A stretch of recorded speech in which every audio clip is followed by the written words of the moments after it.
Let's start, guys. Stream number 2 of the day. Let me just put a couple of to-dos here.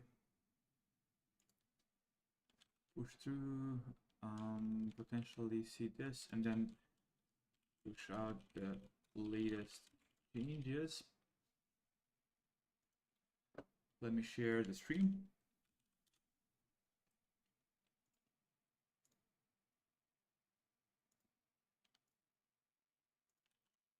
Let me just share it here.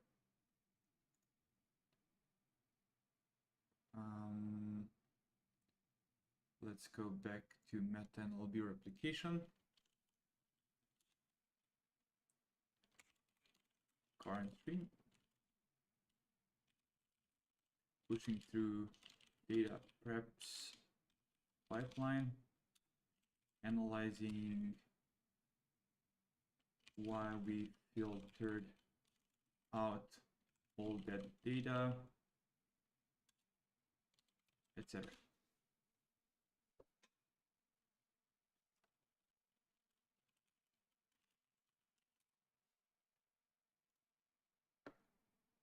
Okay, guys.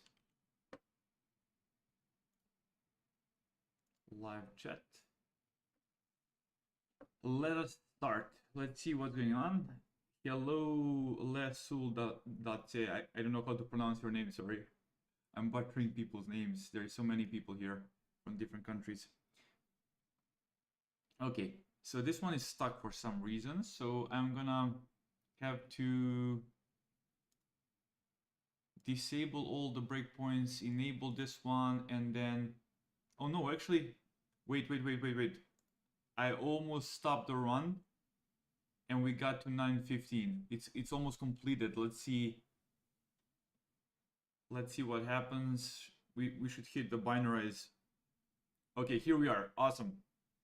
So we are at the last component of the data preparations pipeline. Let's go through the binarize function. And while that is running, we're gonna continue analyzing the filter data just to figure out, it seems that most of the filtered out data was due to duplicates. So we're gonna analyze that a bit. But before that, let's step through this and see what is going on. Sharded train, eval, source, vocab, number of shards, binarize number of workers. Okay. So let's step inside here. Let's hit F5. We don't have any eval data at the moment. And we have some shards here for the training. Hi Mirko, welcome. Let's get the binarizer. And then we can kick off the schedules here. First of all, it would be useful to quickly step through a couple of these. So let me put a breakpoint in this module. Requirements, we should set the let's see what requirements here are. Let's put the breakpoint here. And then inside of this one, let's put the breakpoint here as well. Let's just enable all breakpoints basically. Pozdrav Luka, welcome guys. And let me see where my cursor is. We are here. Just a quick check here. Let's see this line processor. Let me put the breakpoint there if I haven't already. Class. Okay, we have some breakpoints here and along different functions. So we can just hit F5. Let's hit F5. Hit F5. See what the requirements are. CPUs per task 16 as expected. That's good. And then, okay, we can just hit F5 again. Let this run.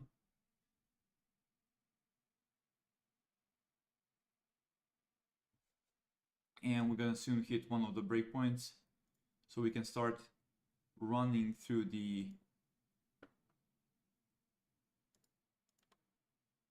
logic here. So we have the input file. We are processing chart 0 for ACE, Arab, English, Latin. Okay. Grab the requirements.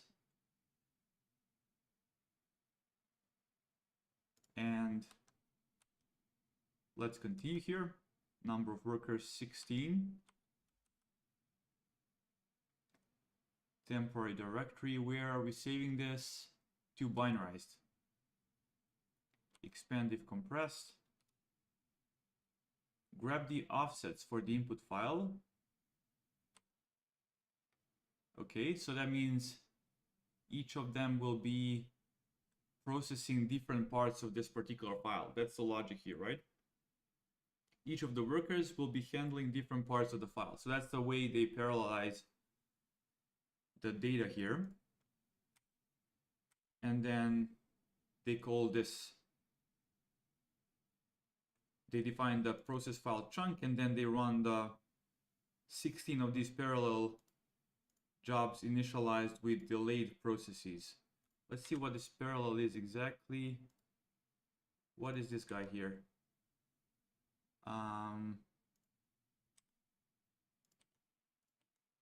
Job lib. Okay. Let's just hit it off. And we are again, okay, we are again in the same spot here. Let's hit F5.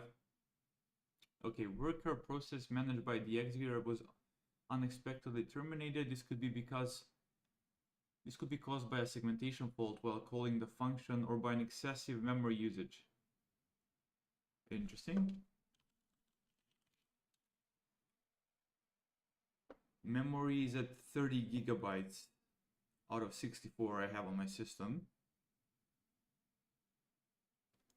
Okay, so these keep on dying. Maybe, let me think for a second. We have to probably reduce the number of workers to 1. So we'll have to stop this apparently,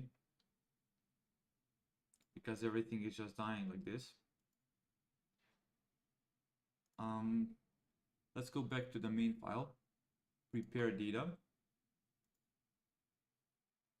and let's see where the requirements are specified.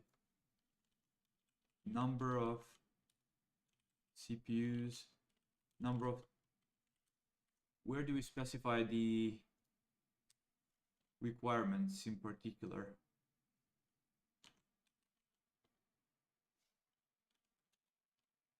Okay, here. Got it. Binarized number of workers is set to 16. That's why we have that many workers per CPU. Let me just think for a second. We definitely need to reduce this, because otherwise, let's set it to 4.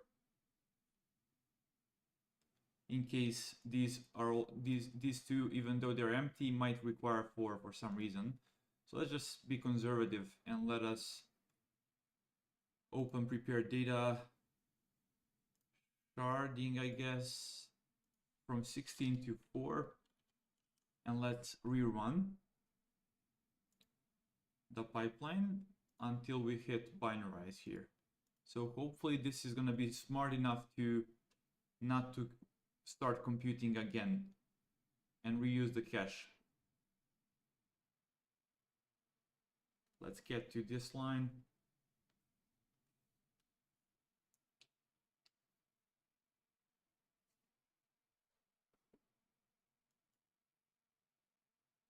Okay.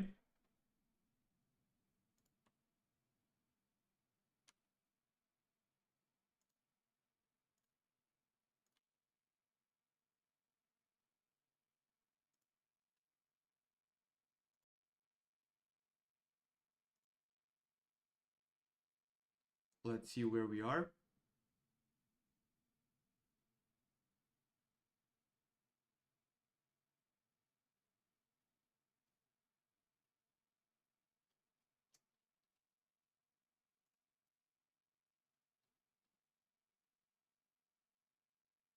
%65%.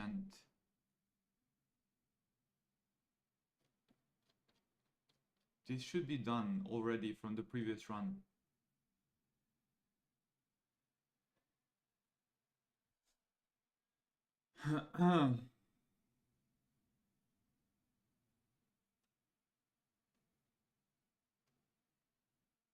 Are we running binarization already, maybe? No, we're not. We're probably just recomputing sharded for some reason.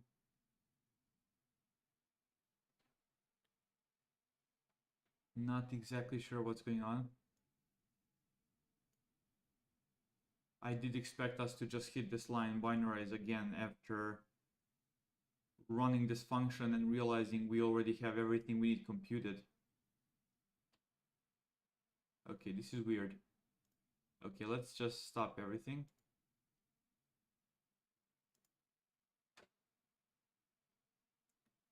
Rerun prepare data and stop at binarize.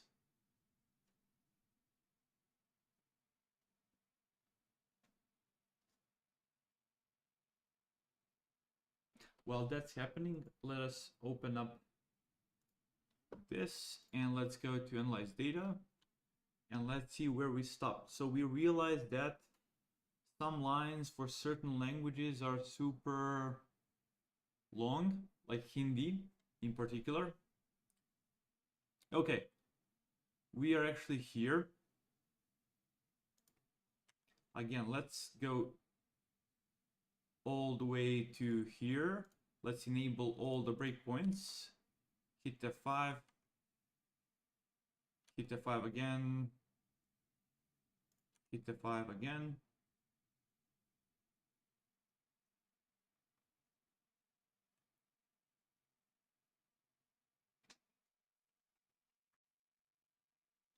Let's see.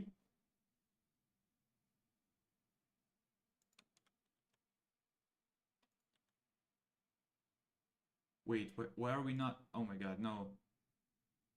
I expected to have... Okay.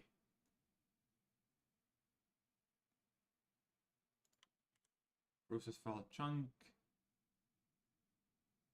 And then... Okay, let's hit F5. Just run.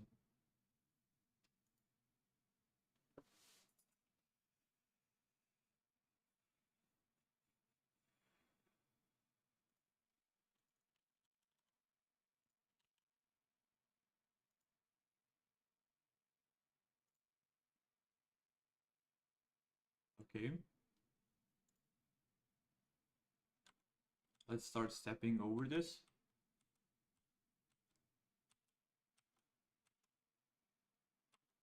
Find the offsets. We have 5 in total. And then get here and just run it. And it keeps on giving me errors. Why? What is going on?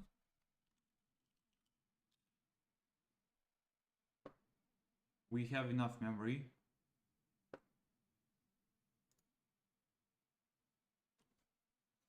Segmentation fault.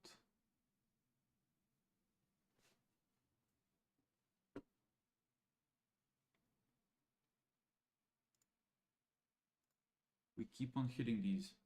Let's see whether they mention something in the issues.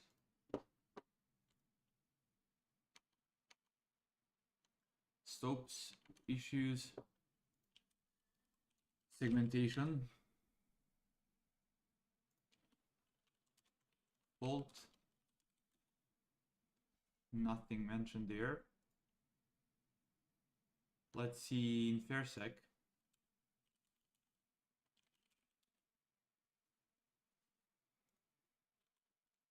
segmentation fault.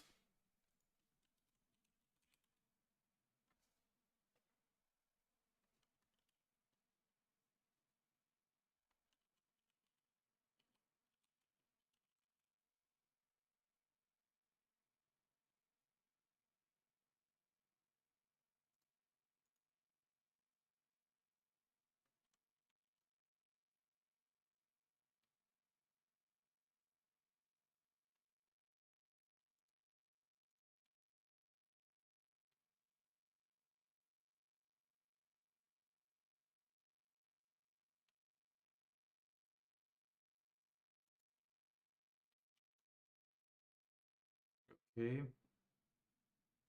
Those are the closed ones. Let's see the open ones.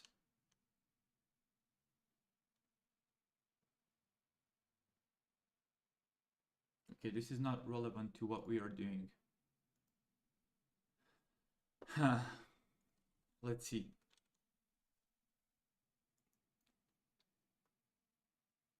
Prepare data, binarize. We have some data sets. We have some stuff here. Maximum number of shards. Let's reduce this even further to just one. Let's go to sharding. Let's set this to just one. And then there's a couple of things we can do. We can just batch our runs. Prepare data. Binarize. What we could do is go to binarize function. And here, run this in a loop, right? We can run this in a loop and just chunk these data sets into smaller pieces, and then that should work. It's going to be a bit slower, but let's try that. Let's first disable the breakpoints. Let's put a breakpoint here. Let's hit F5. If this starts happening again, even though I have this set to 1, then we'll just have to add some batching logic, similarly to what I've done for the filtering stage, actually. So I've done the same thing pretty much for filtering. So let us see how that goes.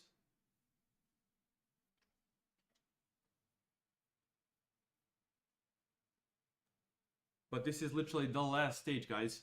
Once we get this, once we get binarized shards, we can start running the training. And then we're gonna see how long it takes to actually train this. It's gonna be fun. Okay, binarize. Go here. Hit F5. See how many shards we have. 490. That's a lot. And 490 here as well. And then now we hit F5. Maybe we can enable breakpoints so we can hit some of the code paths that we want to analyze. Let's go here.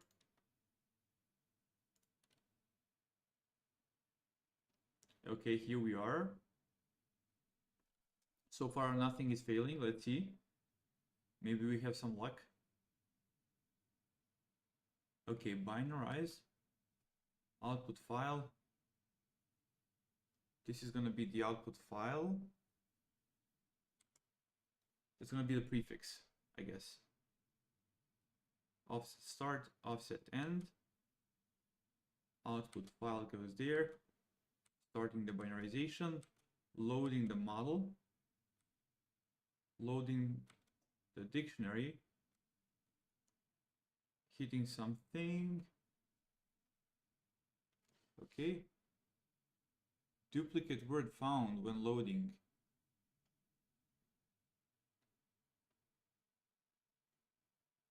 Interesting. What's going on?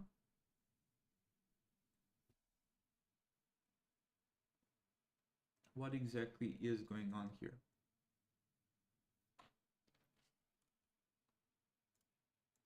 Why are we hitting duplicate files?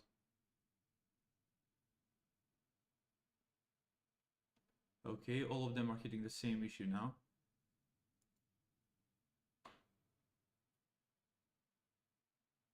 Okay, okay. Let's try, either way, let's try and chunk this.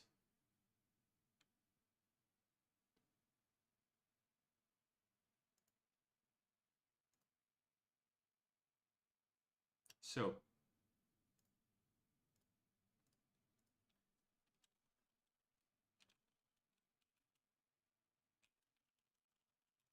length of these guys, we're gonna go from 0 to that length with a step of 10, and we are going to just keep on rerunning this. Okay.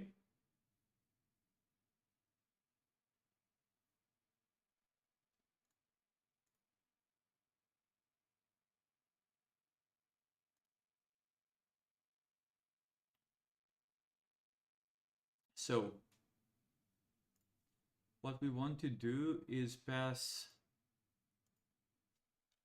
I through I plus batch size, and batch size is gonna be 10.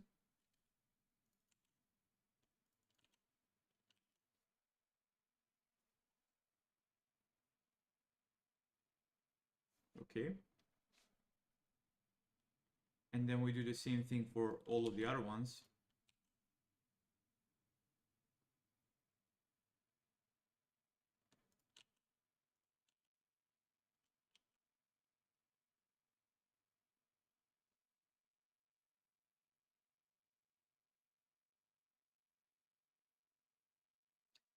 This might fail here because these are empty. But this is how we can do it. And then we schedule these, and then we just create a list. Same for target, and then we can just append. Okay. Fair enough.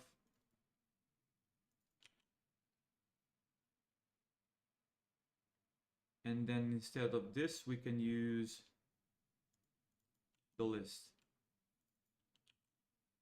And similarly, instead of this, we can use the actual list. Okay. This should be equivalent logic. It's just that we are batching. Of course, we have to see whether these indices are inside of the range of that particular array. I'm not sure whether it's going to complain. Probably it will. Let's go. We still have to figure out why the vocab was crashing. Disable, set a breakpoint, run. Let's see. Hey Suko, thanks for the kind words, man. Okay, going through the initial 4 components that we already went through, so that should be all good. We just need to figure out why are we now hitting this dictionary issue. Maybe I passed in wrong settings in the YAML config. We're gonna see that, or I can re-download the SPM 200 model just in case. Okay, now let's enter here. Let's go all the way to here, and let's start batching. So this will work, but I think we're gonna crash here. Okay, apparently you can do this. Wait, this is a list, which is an empty list, and we try and index into it and it's not failing. That's interesting. Okay, interesting. Even easier for us. Okay, let's set a debugger, enable all breakpoints. Let's hit F5. So now we are running only on 10 shards as opposed to 400 something, however many we have. let's go. We can hit F5 again and get to here. Let's see how this logic is gonna play out. Load. Okay, loading dictionary is failing.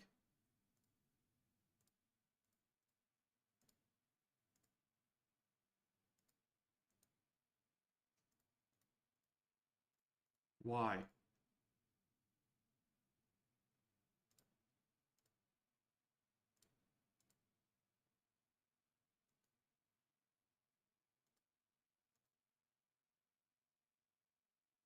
Can't figure it out. Could it be that it's a wrong path or something? I'm not sure. Let's see. I'll have to stop this and just double check that I am passing correct arguments.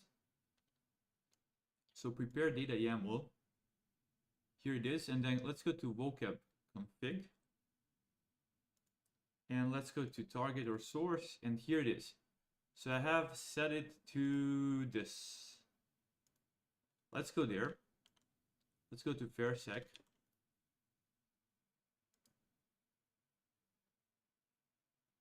Projects, NLLB, fair.sec, and then we have those two files. So Flores 200, Sucker Blue, SPM.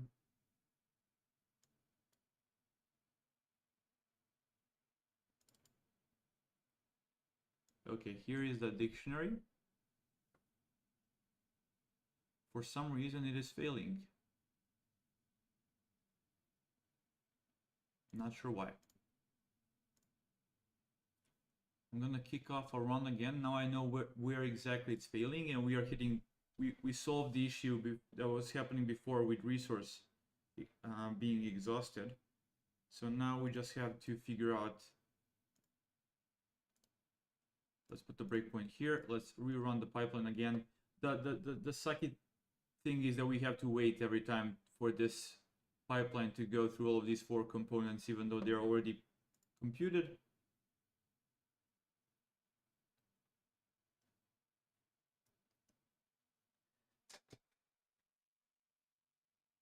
Let's see.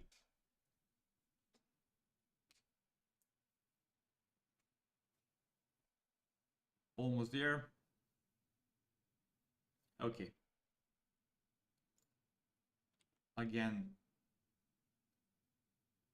hitting F5, enabling all of the breakpoints, hitting F5 again. Let's wait.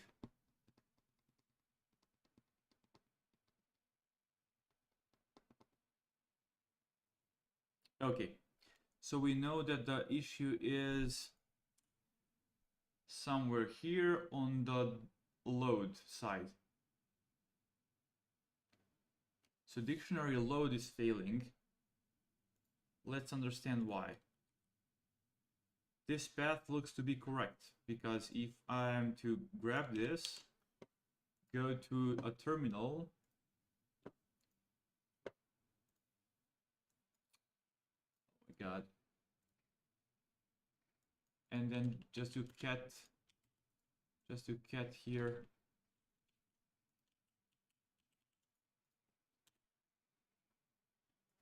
it's still here. We can find the actual data. Okay.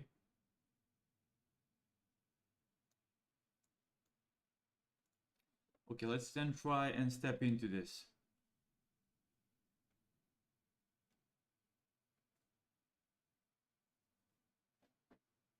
We instantiate the class, we say add from file. If it's a string, then we open it up, and then we add from the file handle. Okay, if it's a string, else we read the lines. So here are the lines.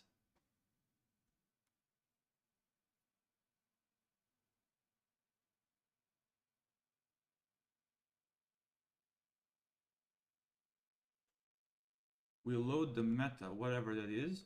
0. And then for lines, we go line by line, right strip and right split, and grab the first one. So line and field. Okay.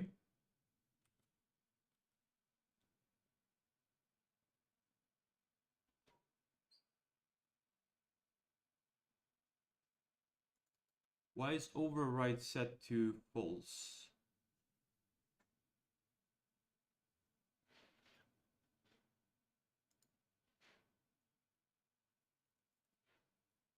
So if the word is already inside here, otherwise we add a symbol. We add the word n count override. Add symbol does what? We grab the length of the symbols, which is going to be 0, I guess. No, actually, we already have. Okay, we have these special tokens, and then we grab the index. We append the word. We append the count, and we return back. Okay, so at one point of time, for some reason, we will hit this, because this is empty. The interesting thing is I wasn't hitting this error before. So I might have just modified or messed up the file somehow. So let's do the following thing. Let me stop this. Let me go re-download the file, and let me do like a side-by-side diff. Let me go and download the SPM again. So we are here.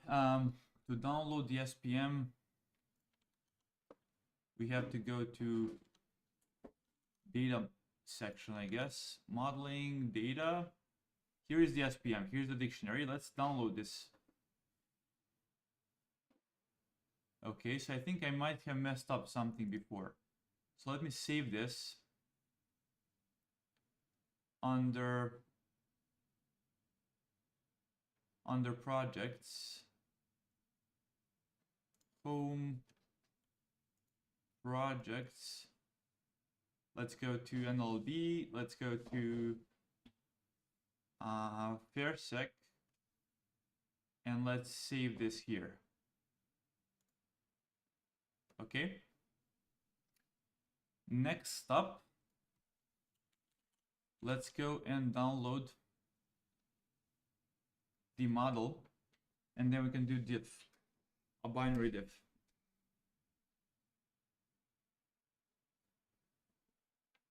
For more details, see this link.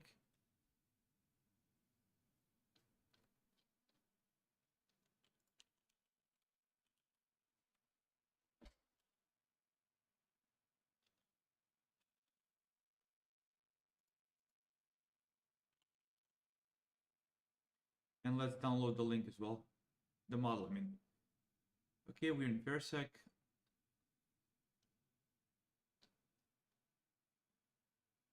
Just save this. And we're done.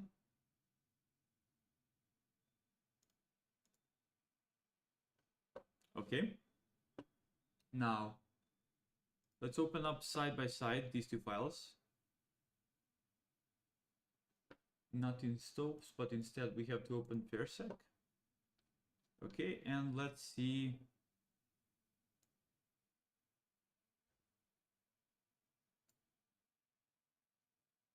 Okay.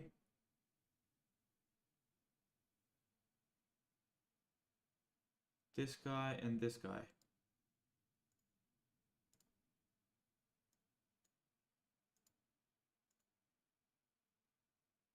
These are the two new ones, SPM model and dictionary.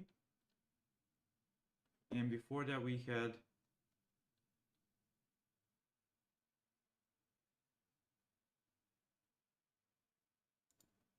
this model here.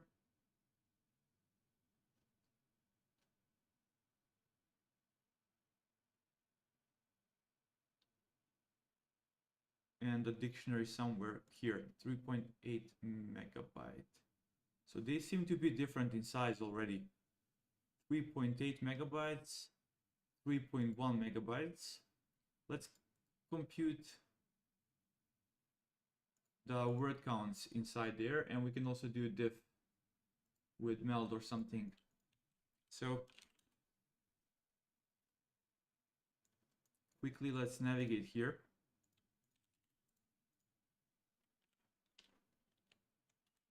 Oops.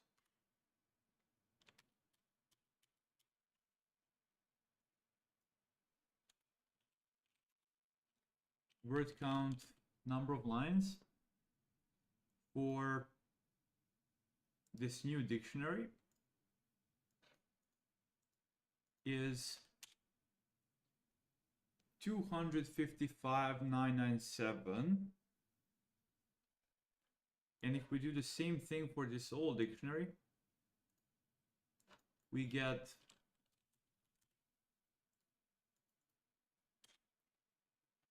511,994. Okay, so something definitely happened with that one. There is some error there. Okay, doesn't matter. Let's also compare. So let me delete that old one. I'm gonna delete this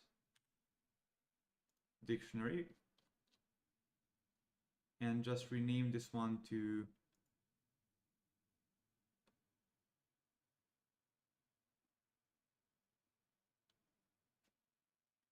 what? To just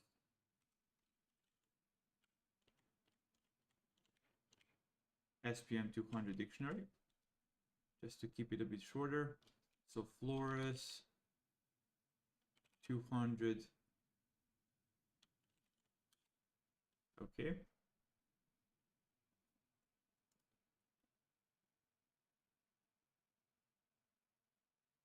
Oh, maybe this was the actual original dictionary. Okay, I can just delete this one. Delete this as well. Let me delete these two as well. Just cleaning up a bit of a mess here. And then we have these two files, SPM and this one. What's the difference? What's the easiest way to compare two binary files in Ubuntu? Compare two binary files, Ubuntu.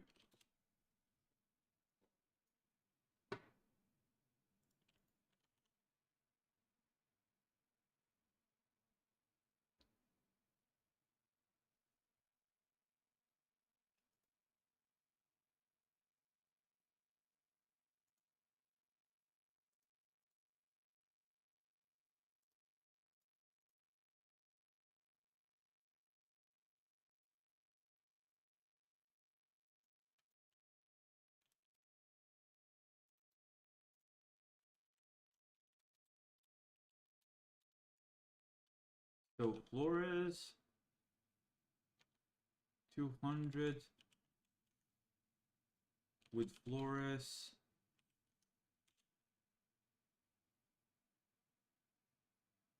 they seem to be the same, right?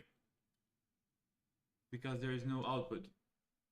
And this comment here says if there is no output from the command, it means the files have no differences.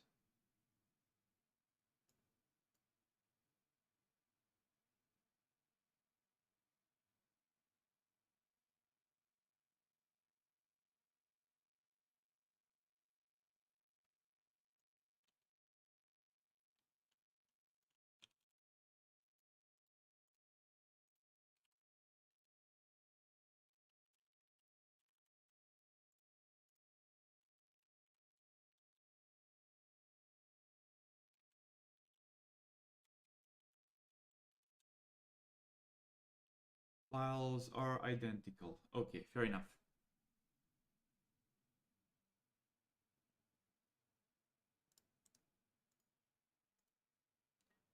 So let's reintroduce those paths. Let me copy this. Let's go to Stopes and let's update the vocab. Again, let's find the prepare data.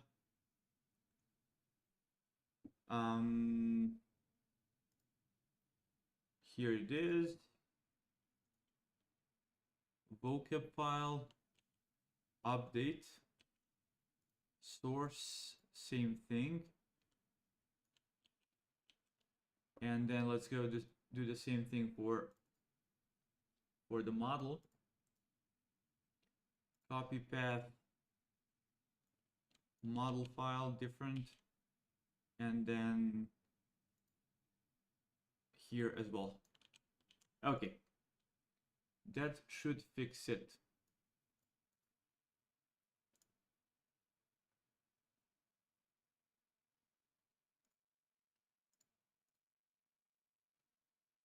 Let's now go to prepare data again. Remove all of the breakpoints, disable, and then put the breakpoint here until we get to binary stage, and then we can run it. I think this should be all that is needed. And then I guess because we are batching, the only question will be how do we optimize this a bit. I reduced the number of workers to only 1, and I also am batching and passing only 10 data sets one at a time, so that might slow things down a bit drastically. So we can see what we can do with that. We just remove the, just close down the windows so that you don't see that white thingy behind me. Okay, binarize, hit F5,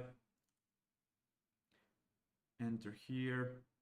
Okay, let's just enable all of the breakpoints, hit F5.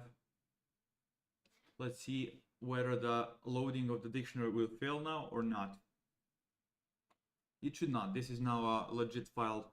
I did expect to have around 250,000 tokens, so that's good. Again, hit F5. Loading. Oh my god, again. What is going on?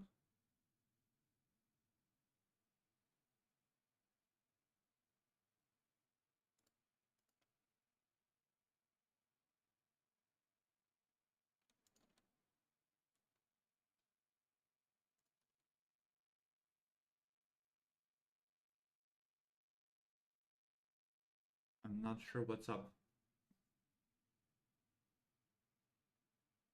Because this did work before. I already played with this code before. I've never had this issue.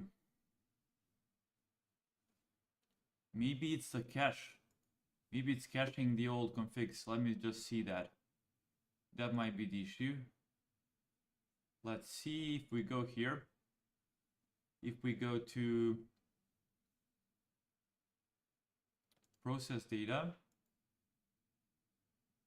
No, it seems we're using the new file. And if we did not, well, I did delete the old ones, so what's up? Why is this failing?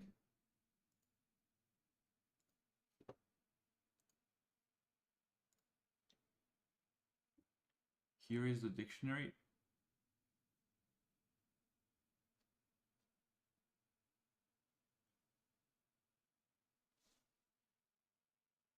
Here is the model. Why do we again have this? What is this?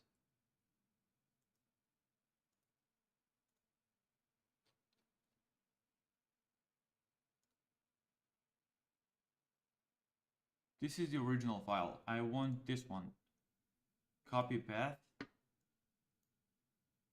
There is some fuzzy, maybe it's some symbolic linking, it's screwing things up. Let me see. Again, this looks good. Prepare data, vocab, looks good. Looks good. Process data.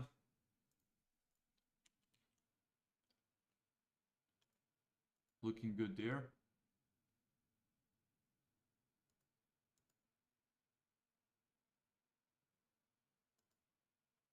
Let's just delete sharded. And let's rerun.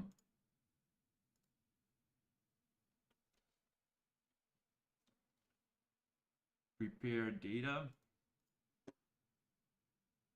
Disable all breakpoints except for this one. As usually, run.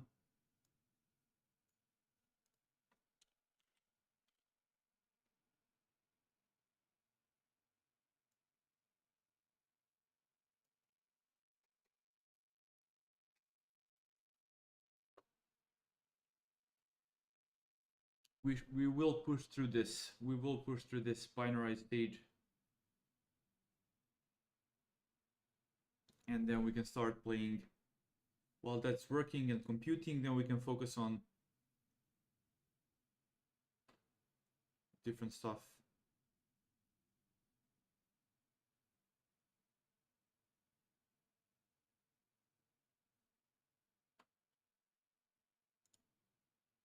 Oh, snap.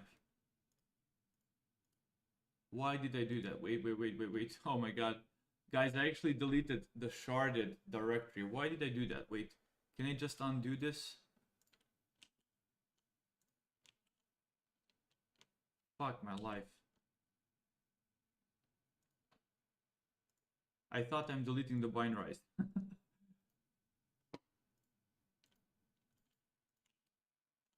Can we just undo this? No. Can I go to trash? Okay. Restore from trash.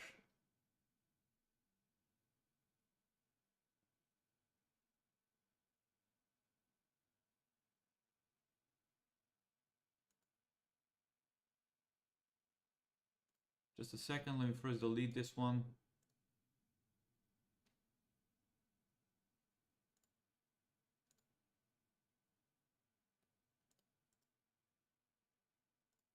And restore this one.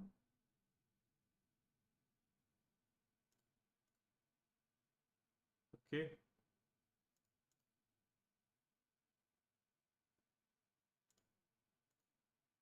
Okay, good.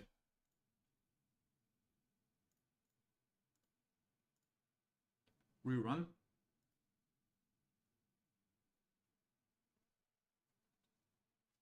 We never dumped any binarization files, so that's why I made a mistake there.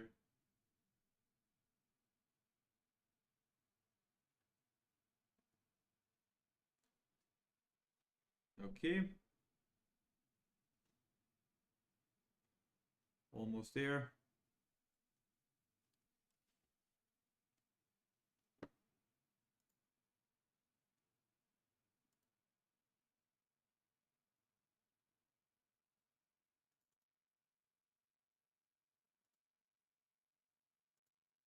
Okay, something fuzzy is going on. I just noticed. Wait, first of all, why is this recomputing sharded again? It already has all the data it needs. It literally has all the data it needs. Why would you be recomputing stuff?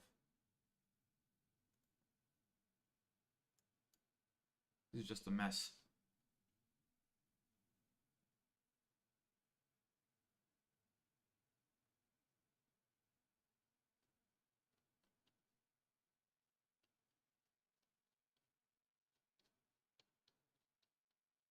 Okay, whatever. We'll wait a bit there.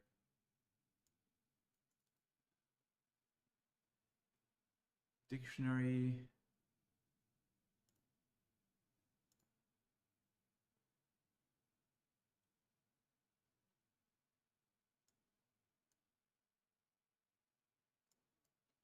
Okay. What exactly is this computing? I'm not sure. We already had all of the data here. Is it just overwriting?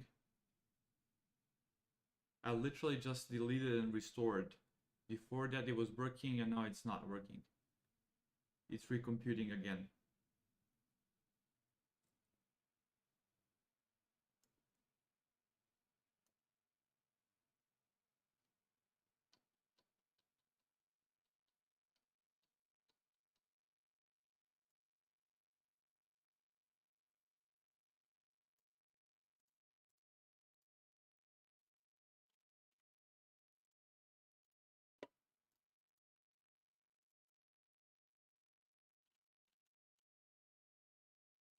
980 files, 25 gigabytes. Modified. So for some reason, as you can see, it's rerunning these, even though there is no need to do that. We already have everything computed.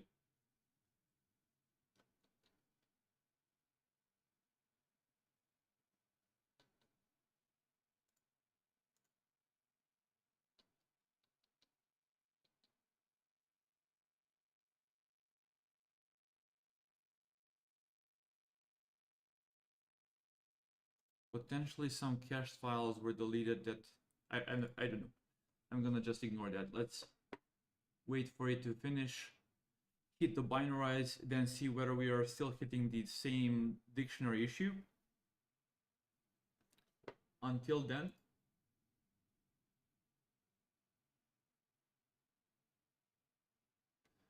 let's go to fairsec. I hate when this happens. I swear to God.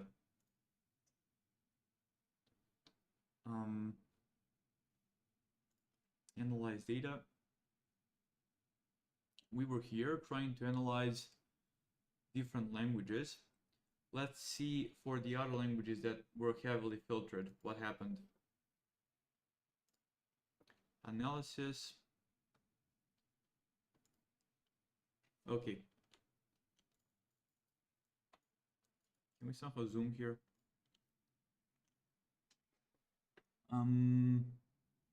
Spanish, GRN, we tried those.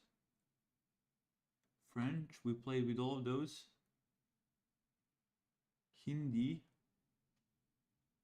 we tried all of those 4. Now let's just double check these 2 peaks. We have a couple of languages here. ORY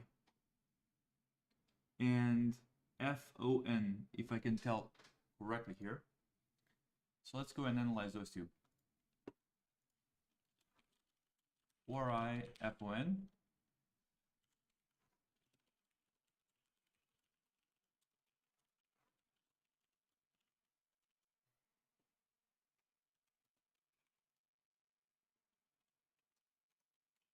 Okay.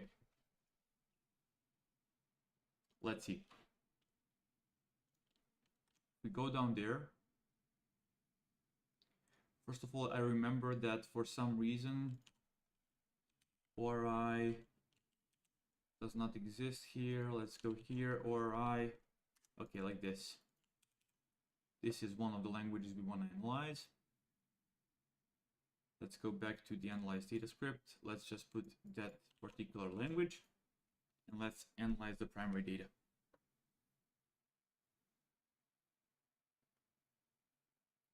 Until we get to here. Put a breakpoint there, run this.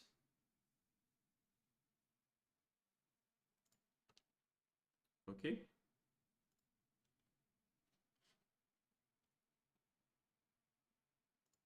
So we're actually not there, instead of here. Let us analyze that data. So the maximum number of characters seems reasonable, 1490. Average is 100. Hello, Sergey, welcome. Print the biggest ones. So it's, okay, 1000 to 1400.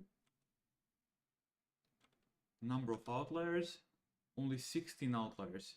So only 16 sentences will be filtered out, whereas we have, how many? 250,000. Okay, so that means a very small number of sentences will ever be filtered out because of lengths. By the way, we didn't check for short sentences,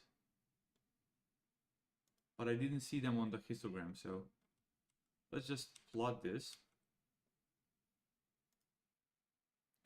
Legend. Here it is.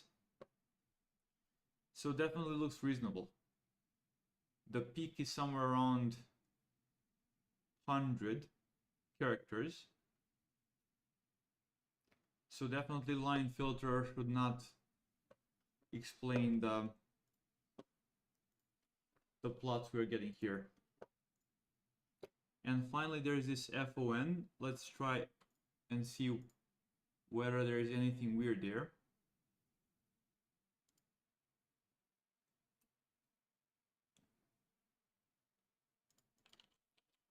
FON Latin.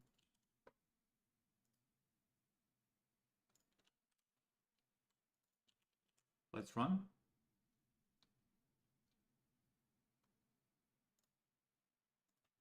Hit run. Okay, here we are. So longest one is 300 characters, average is 30. That's actually on the other part of the spectrum. Let's see what we will get for the shortest sentences. So instead of -k, let's put k.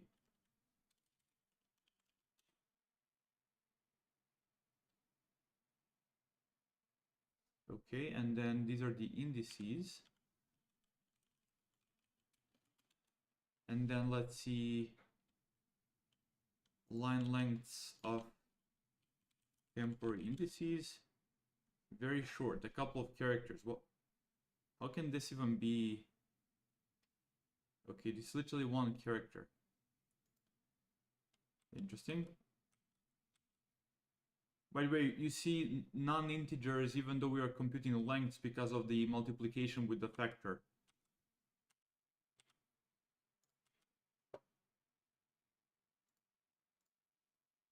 Here it is. Okay, definitely some weird pattern here, like almost like oscillation.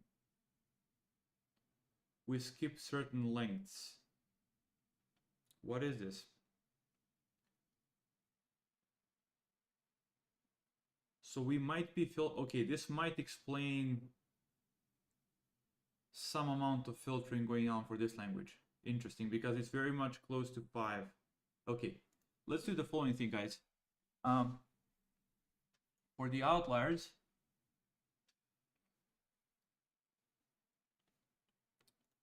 it should be bigger than 1000 and smaller than 5. In that case, we filter out, right? So let's just double check that. Let's go to Stopes.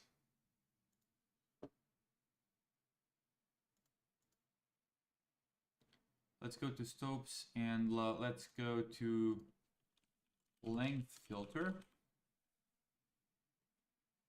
Here is the length filter class. How do you filter a line? You filter a line by finding the length and then asking whether you're smaller than 5 and bigger than, okay, that's it. It's the same logic. So let's now see with this newly introduced condition how much we filter out for each of the languages that we were considering. So both Ori Latin as well as Fon Latin as well as all of these, Hindi Deva, and these 3 languages. These are the modes. These are the 6 peaks here. 5, 6. Let's see. It looks like for FON language, we will have filtering by length to be a considerable factor.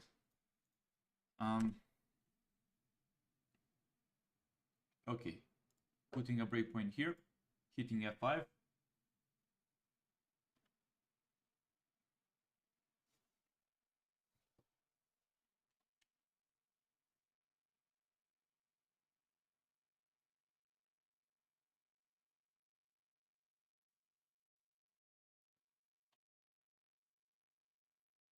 No, histograms are for language. We, on the x-axis, you have the length in characters of the sentence, and then the y-axis is just the count. That's we're trying to find distribution or lengths of sentences for each language. Just to understand why some of them are filtered heavily, with like 50% some of them of sentences is filtered out during the filtering stage. So, oops, what happened here? Wrong condition. Okay, numpy array, how can we do element-wise and in numpy?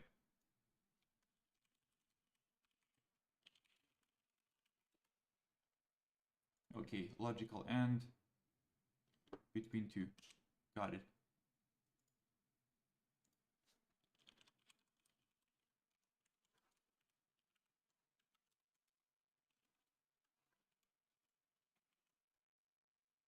Okay, let's rerun.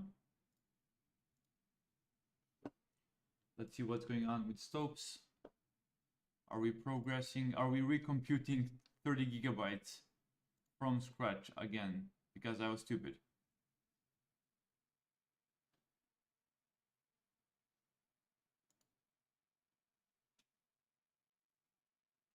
Okay.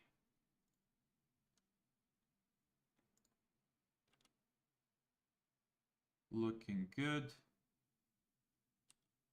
Number of outliers, 0 in 10. What?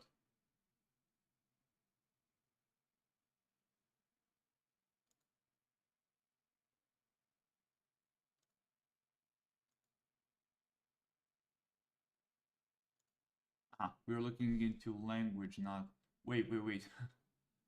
Okay, we messed up here.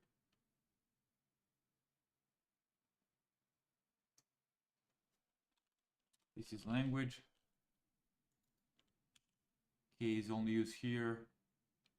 This should be language. Label should be language.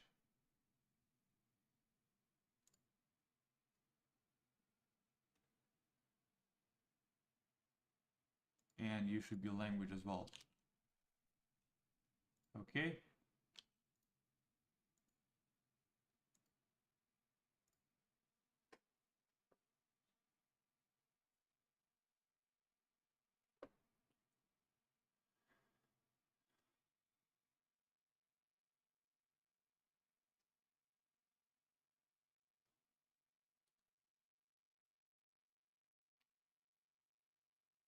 Okay. So it says 0 outliers.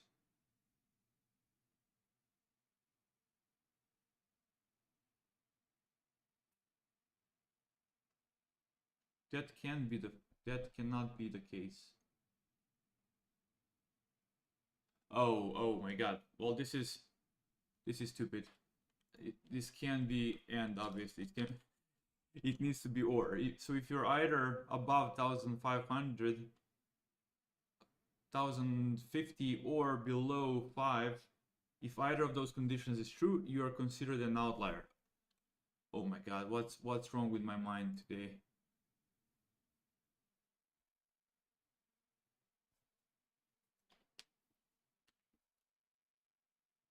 I really love restarting these programs, that's the thing. Enjoying myself. Okay, almost there. Let's see. Okay, so 64,000 outliers. That constitutes only 0.02% of all sentences. Okay, let's go. Let's hit F5. Now we have in Spanish 1040, even less, which is also around 0.01. Same in GRN. Same in French.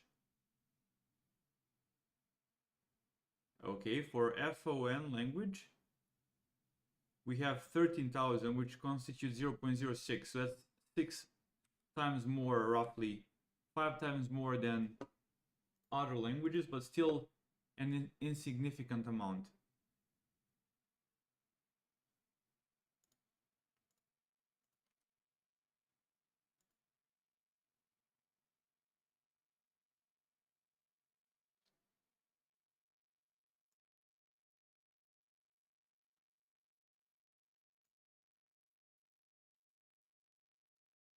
Okay.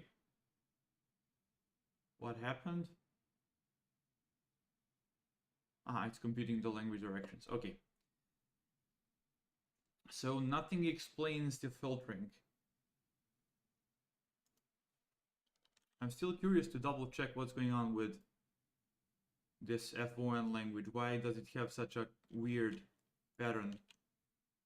And then we can go and see how much duplicates we have per languages, as that should explain the filtering. I guess a lot of these have a lot of duplicates. We can basically reconstruct that logic here from the filtering stage.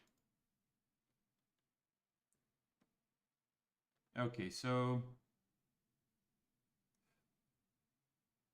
let's see where this language is. Which files is it in?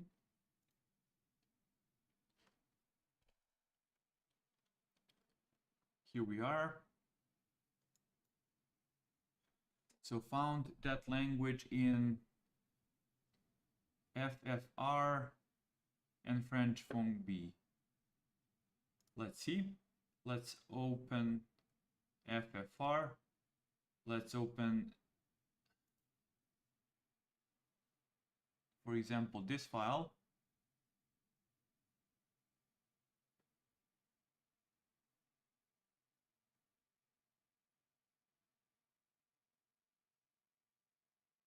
Wait, why always something is off here?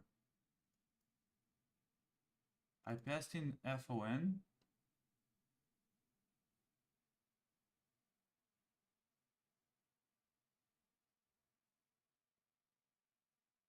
I passed in FON, but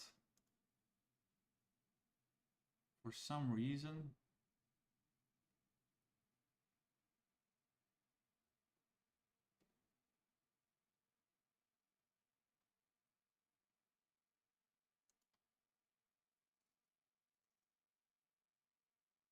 why is it constantly mentioning French files? It should be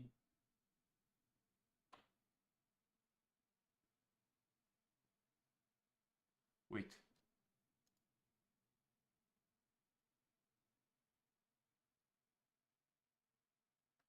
Raw text, extended lengths.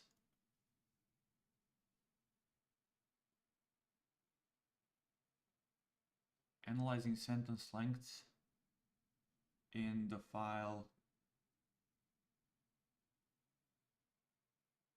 Okay, let's just put a breakpoint here. There's some error happening here.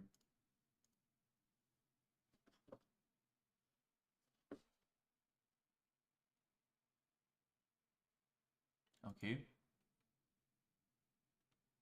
That's fine. But then the file should be FON, right? It is. So why do you say, okay, because I'm stupid. It should be file 2 here. And file 1 there. Okay. Let's rerun.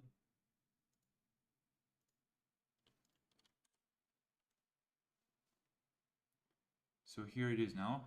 FON, FON. That's good. It was just luckily just a printing error, not actual error. Okay, so opening up FFR. Let's check the FON Latin.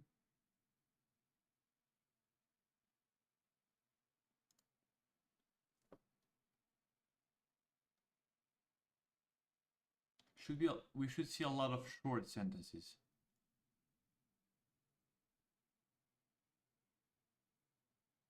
There is indeed a lot of short sentences. Like, what's the length of this thing?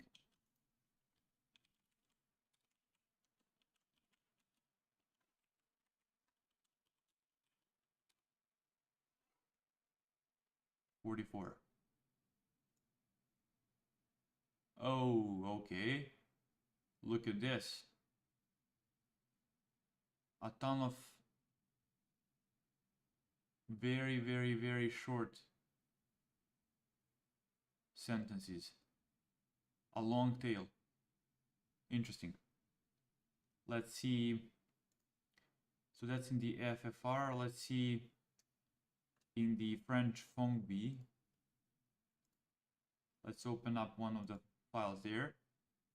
Let's see whether we have a similar pattern. Okay, mostly short. Yeah. This does not look good, guys. But that's the data we have. That's what the Meta project uses as well. So yeah, that's why it's important to just check your data, see what's going on. We discovered some interesting patterns there.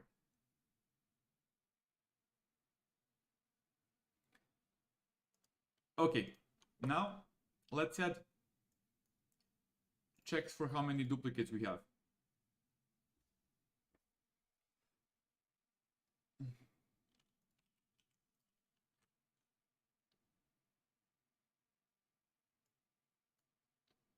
Let's see how we can do that. Again, let's go to Versec. Sorry, let's go to Stopes. Sergey asks, is the corpus in certain languages small enough where the low points are just no sentence was this length? I'm not sure what you mean by that. But yeah, certain languages definitely have very small corpus. They're the so-called, is it ultra low resource language? I think there is that qualitative adjective. There is the low resource and there's also like the ultra or super low.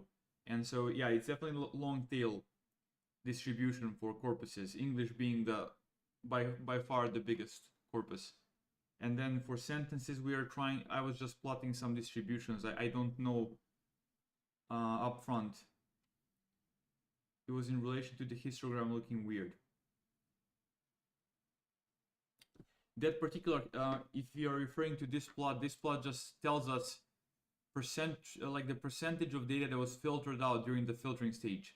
And we found these 6 outliers. And so then we were analyzing these 6 just to see whether they were filtered out by A, length filtering, which we now determined was not the case, or B, it has to be duplication. So that means these 6 data sets have a bunch of duplicates. And so we now need to verify that claim, that hypothesis. Okay, if that makes sense, Sergey. Yeah, no worries. So let's go to filter.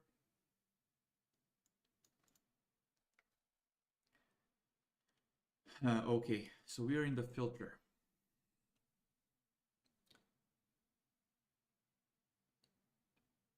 We are looking for the duplication filter, basically. If that's the name, let's see how it's called.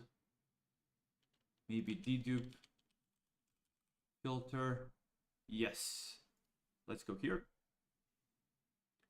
So here is how this filter works. It's a simple class. So we can just copy paste this into Versec. And then in the filter, so let me open up Versec. I'm gonna dump this into data utils.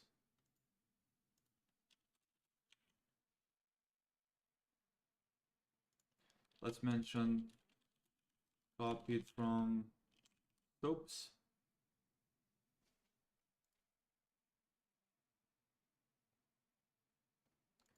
Let's add a couple of these. So we need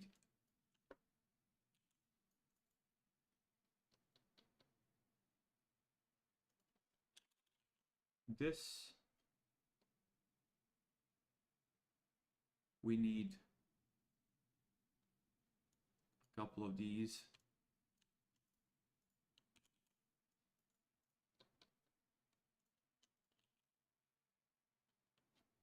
Okay, counter dataset line. Hopefully this is nothing complicated. Okay, it's just a data class. Let's just copy paste it.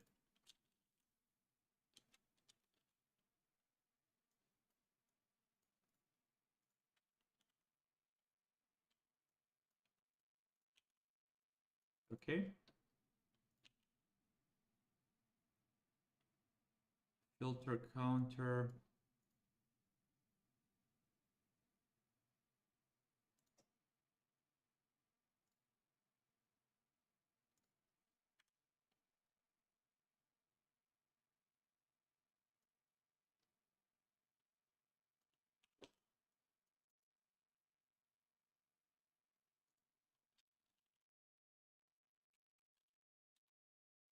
Okay, and then counter and normalize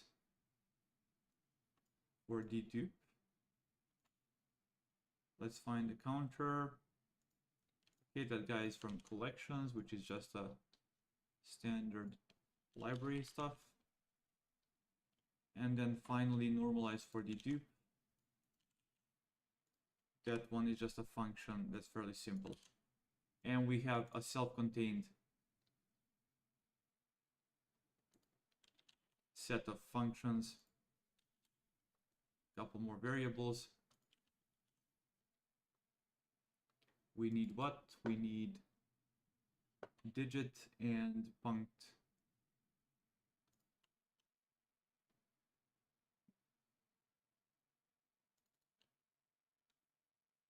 Okay, this one and digit.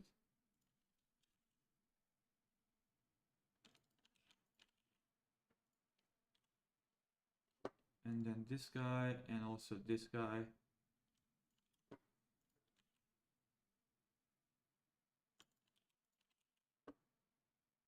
And then this guy. Okay, a bit more than I thought.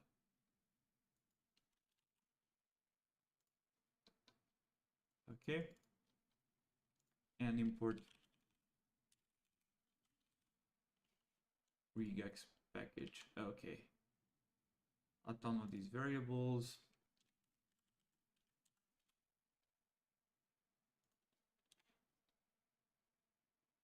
Okay, looking good.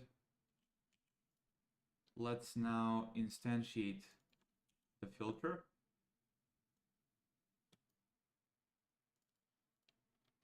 Similarly to how we do it in here.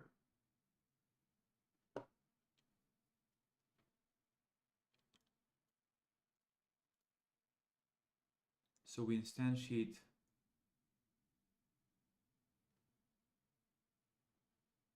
the filter by passing in the configs. And then for filters, we iterate and we just pass in this.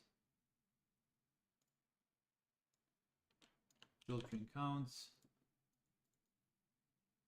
Let's open up the analyze data script.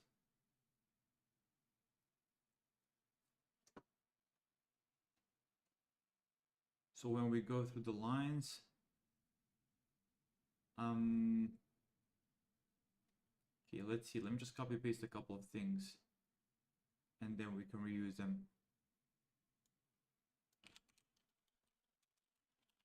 Temporary function. Let me just paste a couple of these. We need the dataset counts and then total before, total after.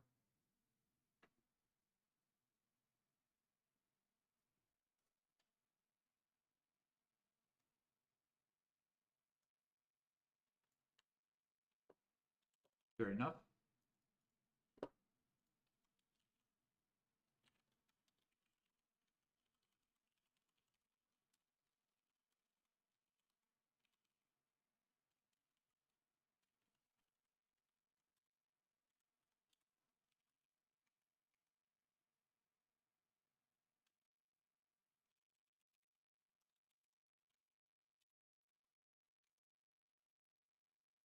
Okay, that's roughly going to be the logic that we want to integrate up there. So we go through the lines and we try and filter it out. The only thing is we have to make sure we are dealing with a particular language direction, right? Because here, corpus name, particular corpus, and then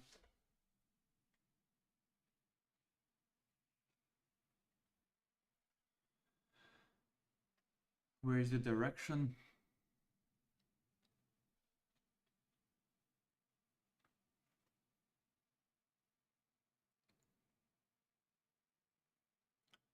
Target language, source, corpus name, source language, target language. Okay, so this filtering here is done per corpus, per language direction.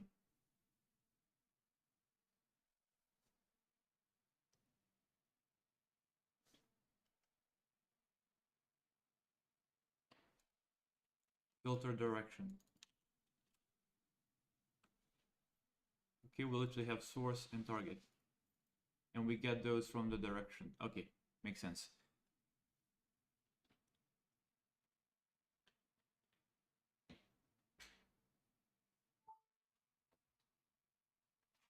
And that's precisely what we care about, right? Because we later do another round of deduplication during the sharding and deduplication stage of the prepared data, which we're currently running. But this is everything we care about for now. So let's see. Let's go here.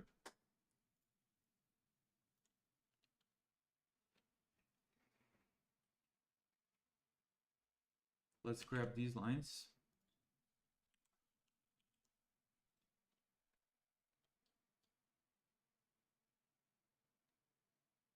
Let's head over to here. And let's see how we can integrate that code here. While we're analyzing the lines, we can just add up logic here. Maybe we'll wrap it up in a function, but let's see for now. So we'll want to have this one for a particular data set. So we create one here.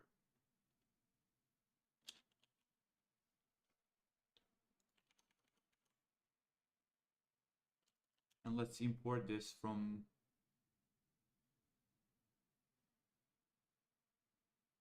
I guess dataset utils.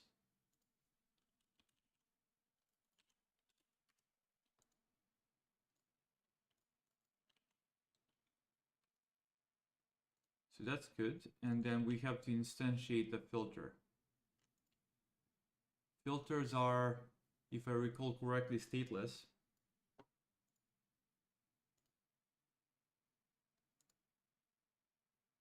No, they're not. They couldn't work if they were stateless. Okay, so we have to instantiate a filter every time here as well. So filter,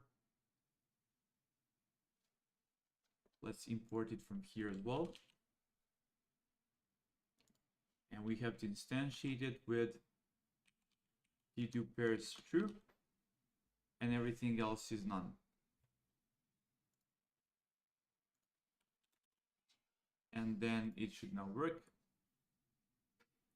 Filter line. We don't need this here.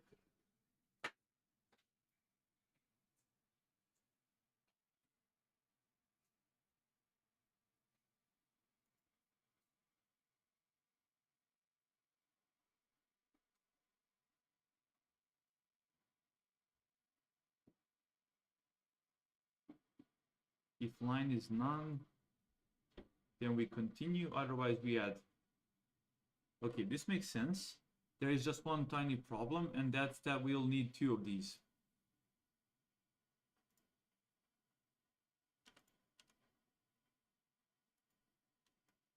just a consequence of how we structure the code down there. We have two different little data sets being analyzed in parallel.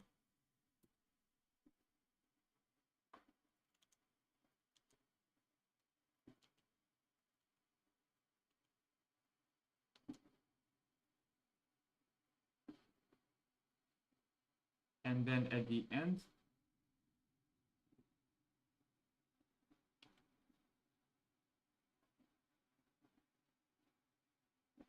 we can print the results.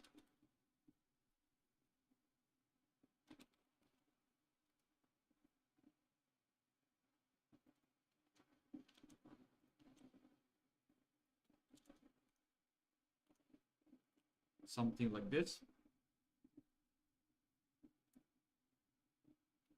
And we can probably extract some statistics from the filter as well. So let's add the same line here.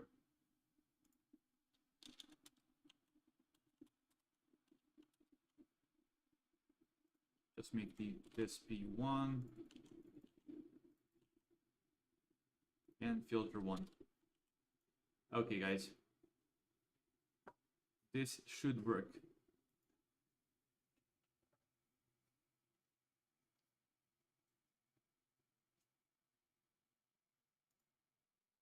Let's go below.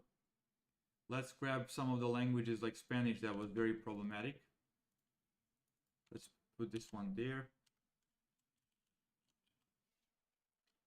So Spanish. Line lengths. And let's run this. This is getting kind of messy. A lot of functionality being added.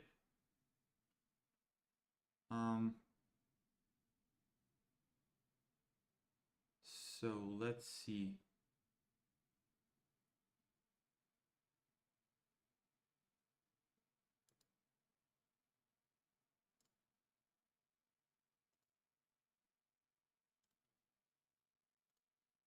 Hit F5.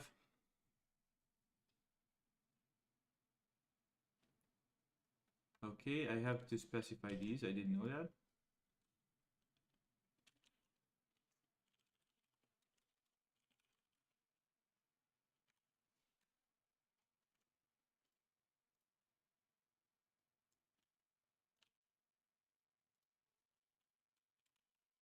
Okay, we run. Here we are. We are now analyzing Spanish Latin from GIOSA dataset. Okay, we open it up and we filter the line. Let's see the logic. Wait, I had some mistake there. String object has no attribute target. Okay, that's because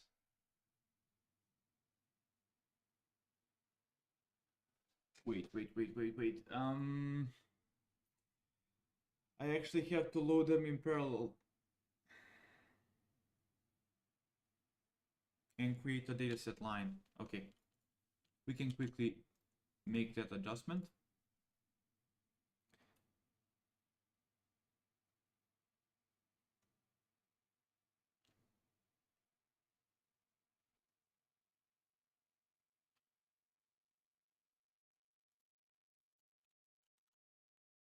Let's add another feature. We're going to call it dedupe.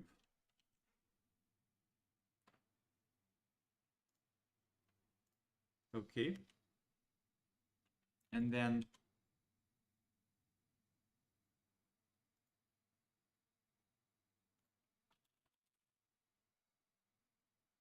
if dedupe in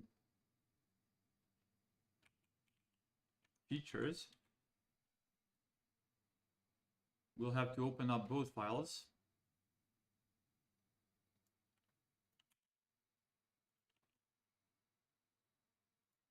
And open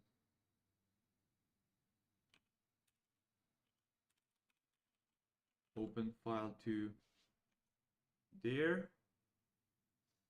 We go through the files, line 1, line 2.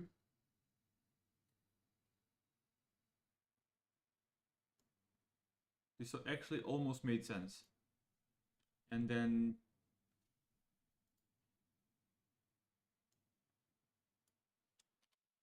wait, we won't need this. We'll just need one of these.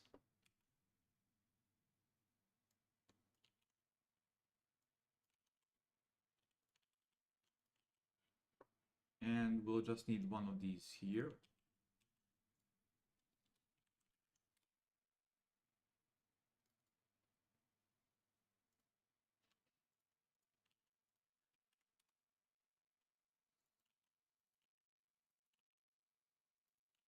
Okay, to actually create the line, we have to call that dataset line object.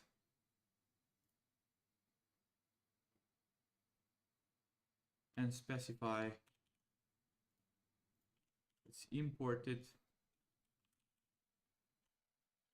Let's go here, let's construct it.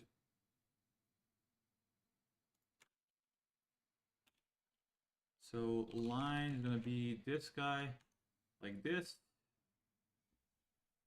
And then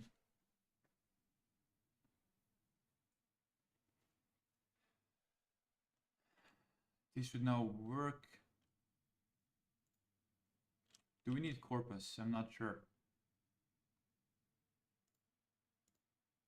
Okay, we can ignore this. We can ignore this.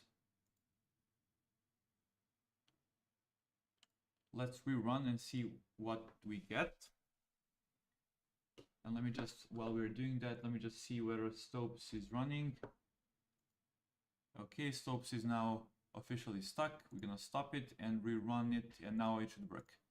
So if we get to prepare data, disable everything except for this, rerun, and this should now work. In the background, we are figuring out what's going on here. Okay, so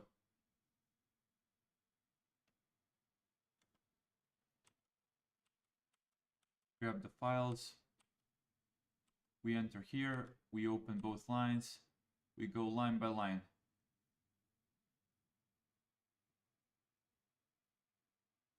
Okay.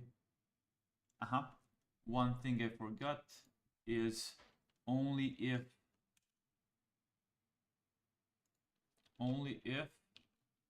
language code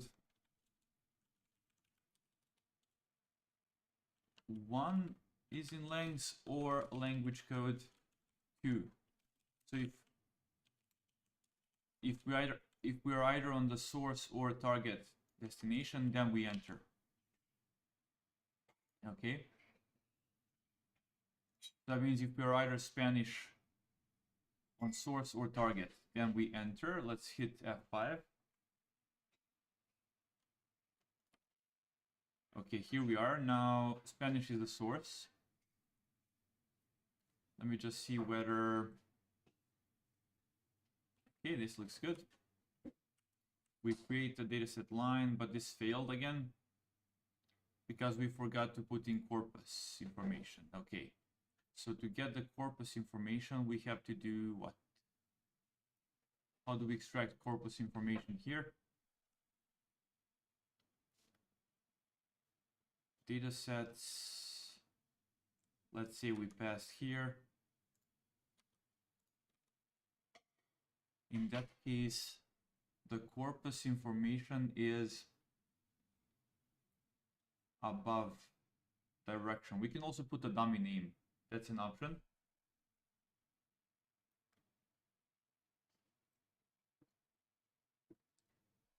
As we don't really care. Because take a look at the logic here. The dedupe filter, why does it care about the corpus? Line, target, hash, target, hash, target, hash. Where do we actually use the corpus information? we don't care about it now, so we can just put it to none. Okay. And we need to put this to be obligatory. And these guys, we don't need them, so we can ignore that. Okay. Back to analyze. Put a breakpoint only here, hit F5, run this. Non-default follows default. What? Why? Aha. Apparently I cannot.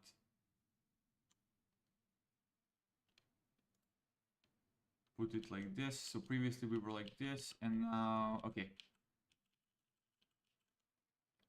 So this has to go here. Okay. Rerun. Okay. Language code.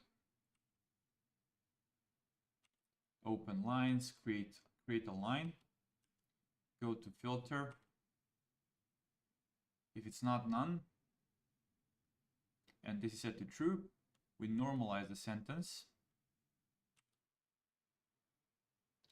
We normalize this sentence, and then we enter here. We concatenate the two. We create a hash. We add it. And sometimes we'll be filtering and returning none. Okay, interesting. Let's go outside. So sometimes we'll be hitting none. Let's see how often. That's the whole point, right? Let's see for Spanish. Let's hit F5. Okay, here we are. Dataset counts. Total after, total before. Guys, you can see here we lost a ton of data. So this is the explanation. We got it. This is the explanation of why we lost so much data during the filtering stage, because we have a ton of duplicates in Spanish. And this is just a single corpus. So let's now create a way to generate a cumulative estimate. Not just for a single corpus, but for Spanish in total, like for all corpuses that include Spanish. Let's see how to do that. Should be easy. We basically just need to take care of, let's create a variable called duplicates count.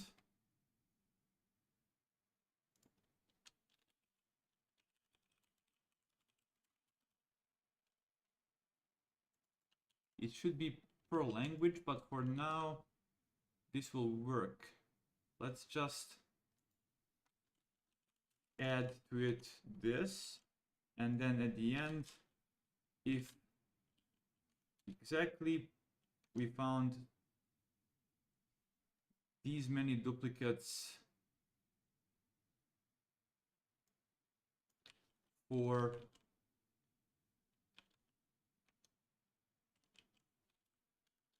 the language. Okay.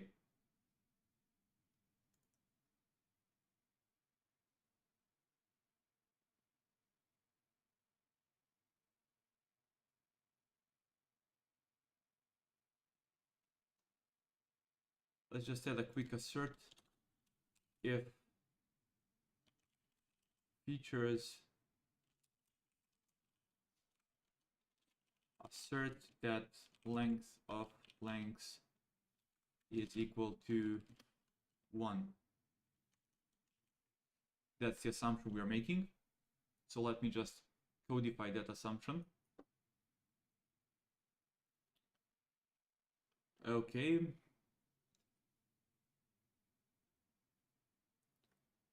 This should be good, guys.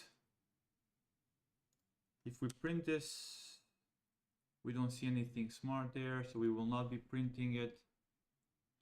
let me just comment out this. We just want to keep track of the number of duplicates.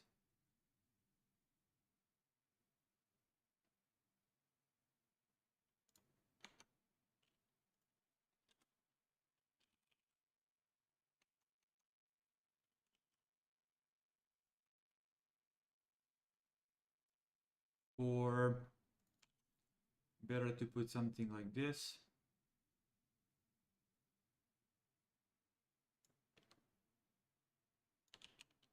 Okay, we found that many duplicates for this particular corpus, and then at the end we're gonna find even more there. Okay, let's go. Analyzing Spanish.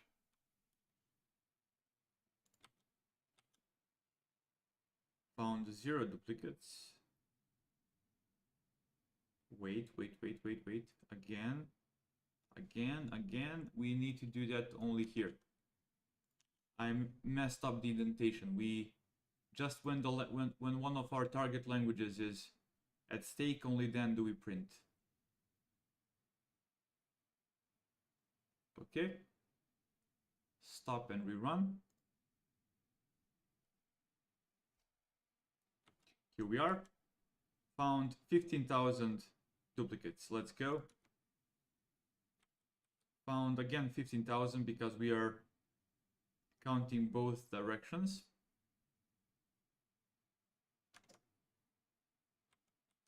Found 2 duplicates only here.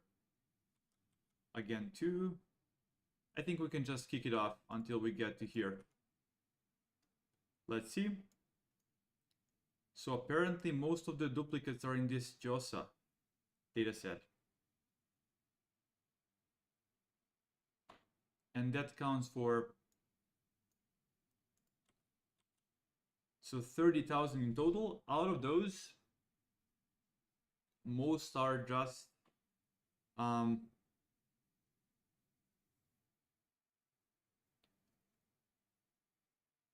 in this single data set. Now we should, let me just quickly see that what's the number of sentences.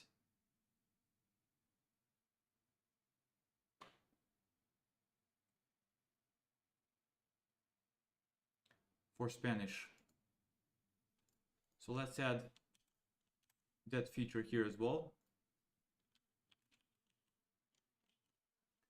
Let's rerun.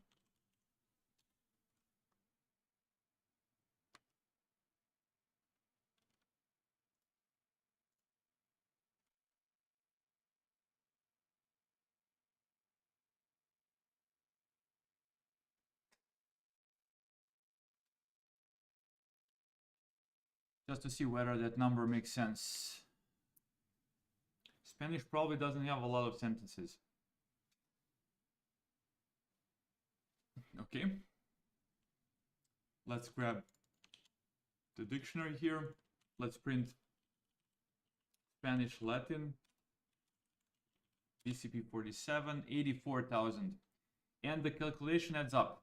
Out of 84,502 sentences, we filter out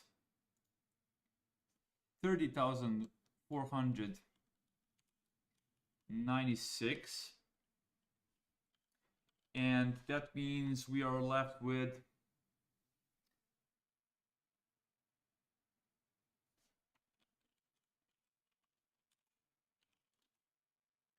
63.9% of data, which means we filtered out 1 minus that number, and that's 3637, which is literally the number we saw in the Discord.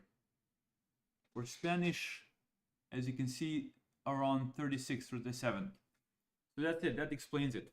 Now let's quickly, just to make sure this is completely sane logic, let's do the same thing for GRN, and I can report the results back to Discord.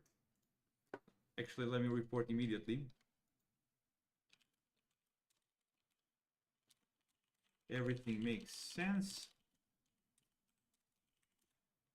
I've done the analysis for Spanish, and almost all of the 38% of filtered out data is explained by duplicates in a single corpus.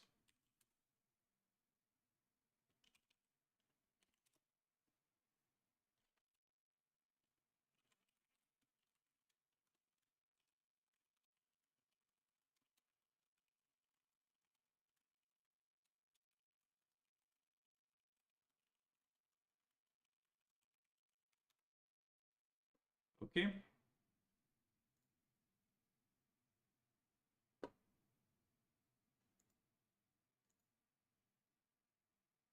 Awesome.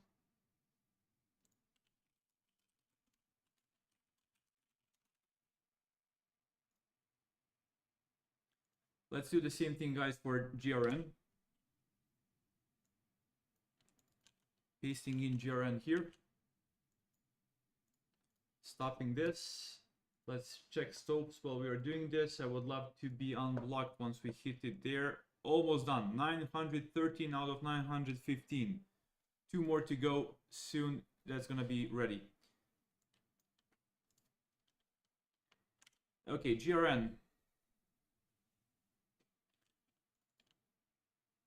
Again, line lengths we saw that does not explain the situation. So let's compute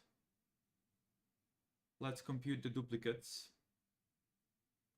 Let's leave everything as it is. And let's run it. Counting the lines just to see how many GRN lines we have in total.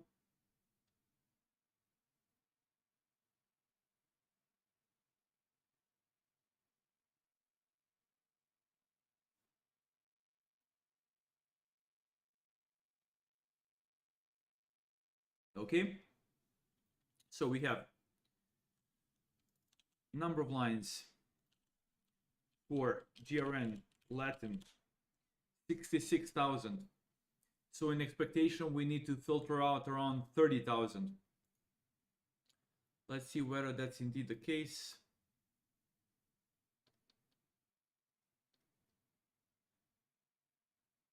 Okay, I just see counting. I don't see. Aha, found duplicates. Okay, okay, 15,000, 15,000. That's precisely it, guys. 3 duplicates there.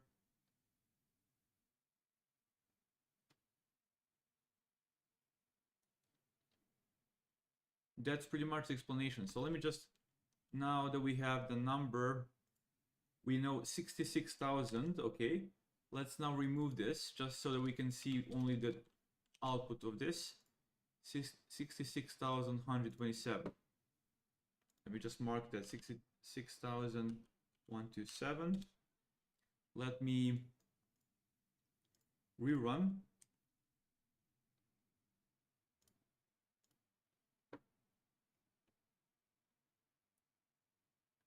Okay, as you can see here, 15,000 here, 15,000 here,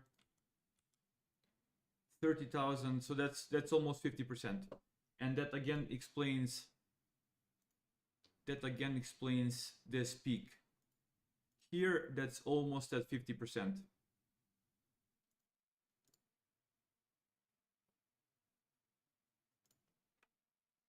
Okay.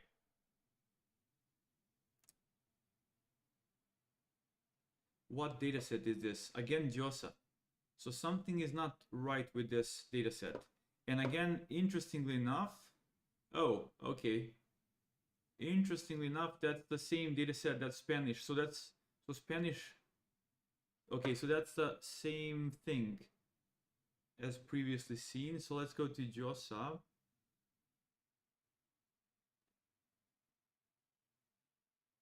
Where is it? Data. Here it is.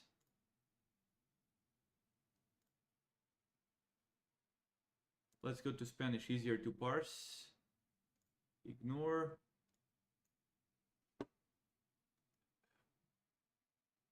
Okay, obviously not that easy to notice duplicates if you're just watching like this.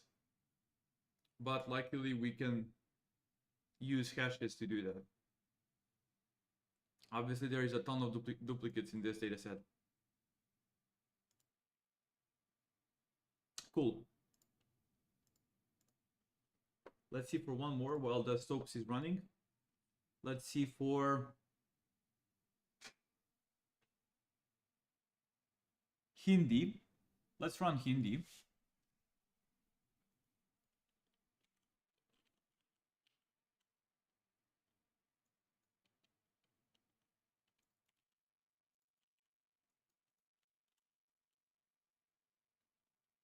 Okay. Run.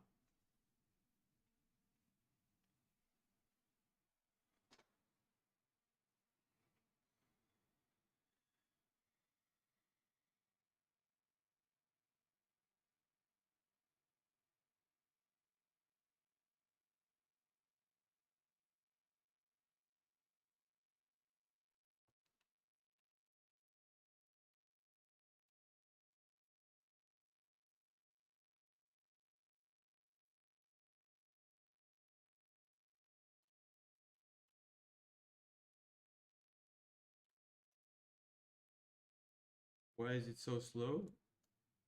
Okay, here we are. Oh, apparently Hindi has a bit more lines.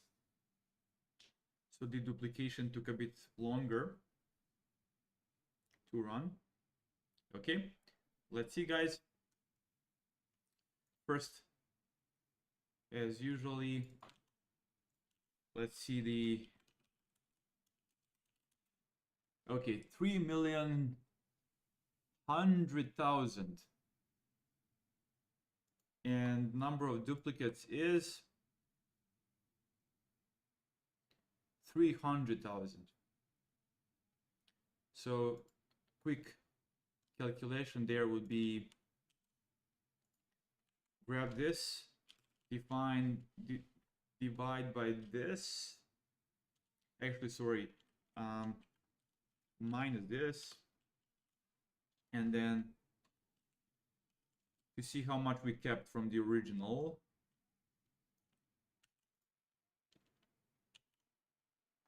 Or even better, do something like this. So that's 9.8% roughly.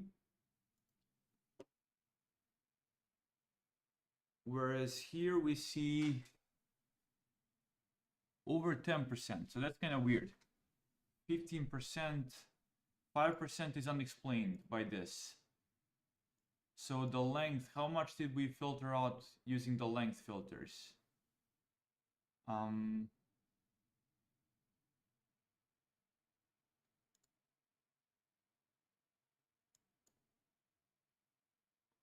doubt it was that big of a number. We need like 150,000 or something. Let's see.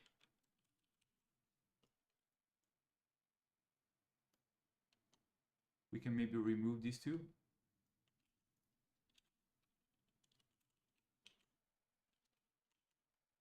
Line lengths. And then come to here.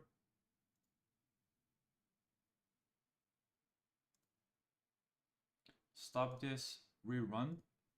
I don't remember seeing that many sentences.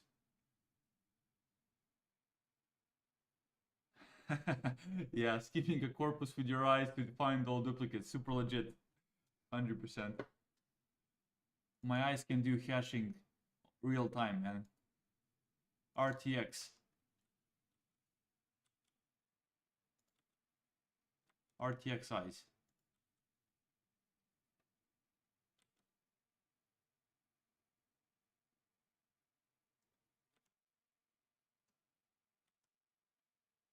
Okay. So 64,000. That's a lot, but still not enough. Because that explains for what? That explains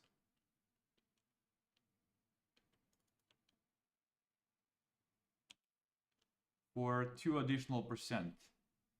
So that means we're around 12%, yet we see 15-ish, 16-ish% here for Hindi.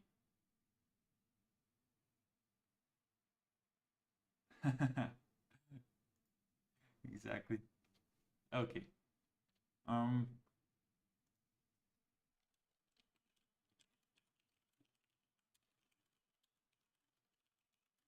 Doesn't quite add up. Length plus dedupe.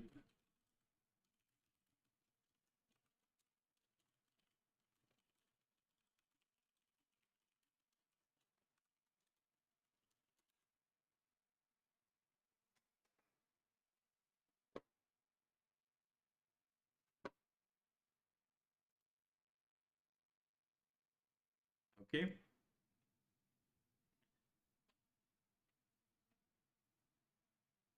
Graphics cards are hooked up to my eyes. Next level.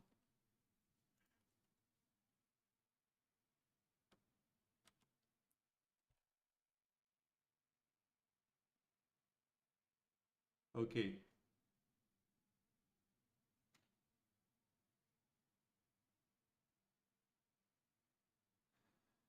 Huh.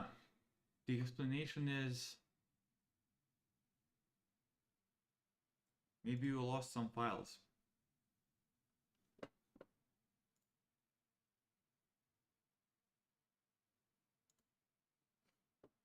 Okay, almost done here. Let's try and figure out what's the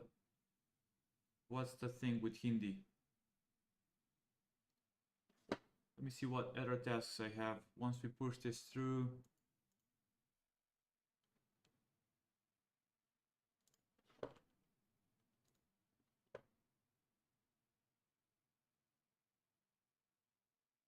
I can push out the changes as well.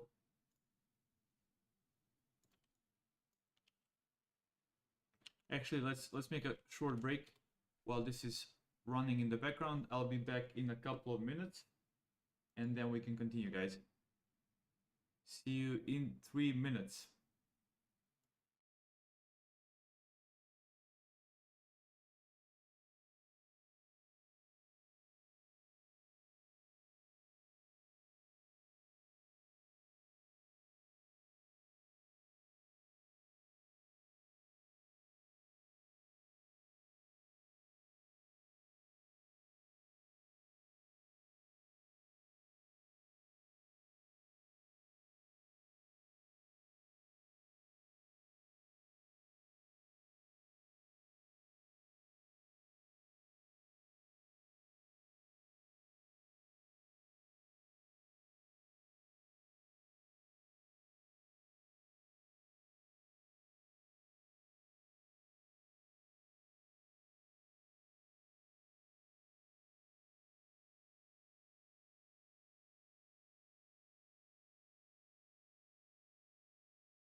I'm back, guys.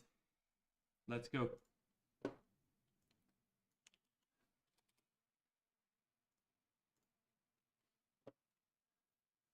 Let me know if you can hear me nicely. Okay. So explaining, we need to exactly explain the difference. If I recall correctly, Stopes literally just uses those filters to filter out data. So going to Stopes, going to filter function, filter script. The only thing that can filter out our data are the filters. There are exactly two of them, line and deduplication. So that needs to 100% explain. That needs to 100% explain the numbers.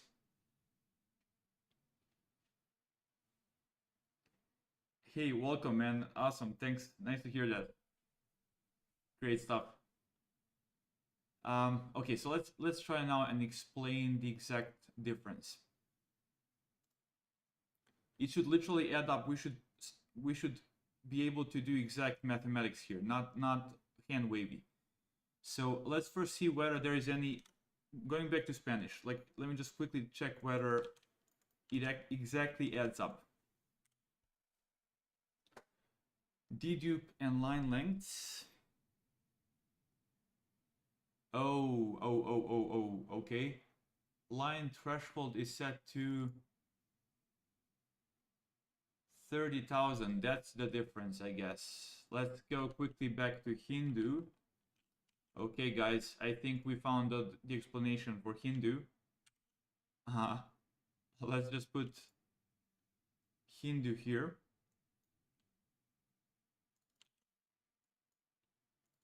Let's put line lengths, and now let's rerun this. If this is around 120,000, then we exactly explain the difference. Let's see. Let's put a breakpoint here. Let's run it, and let's see how much we lose by doing line length filtering. Let's go here.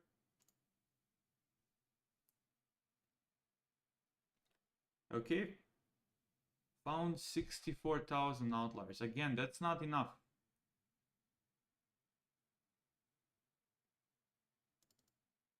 We already have 1,000. Okay, something is off. Let's then take Spanish and let's see. So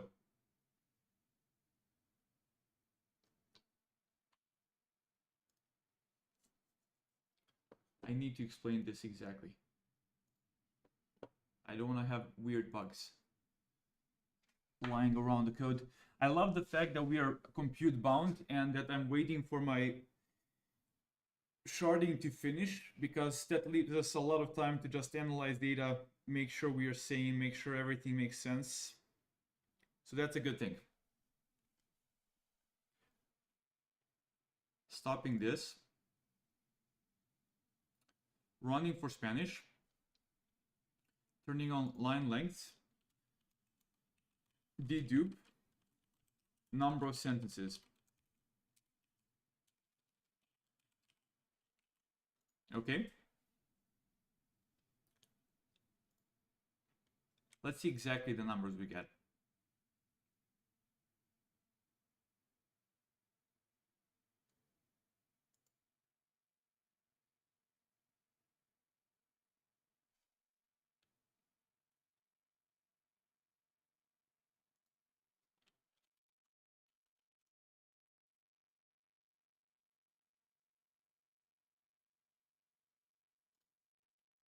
Running.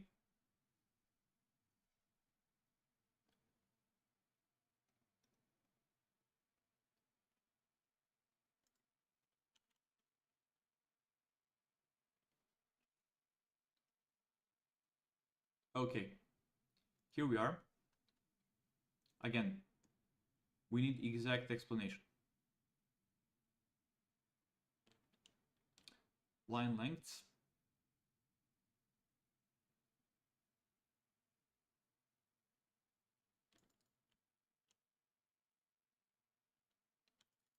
Okay. For Spanish, we have 84,000.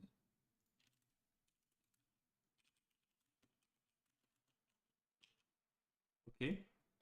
Duplicates, we have 30,000. Whoops. Oh my God, no. I accidentally stopped by hitting Control C, thinking I'm gonna enter and do copy, but it killed it. No. And then that minus x equals y. X is the number of components we lose due to the line length.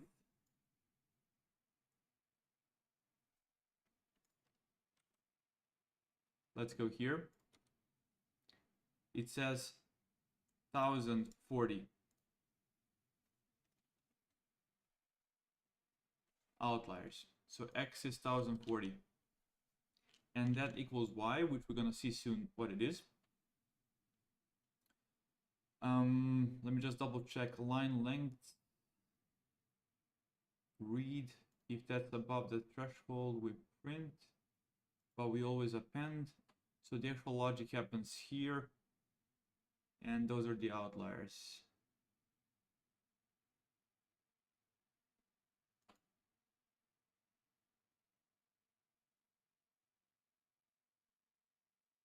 There is one thing to keep in mind though.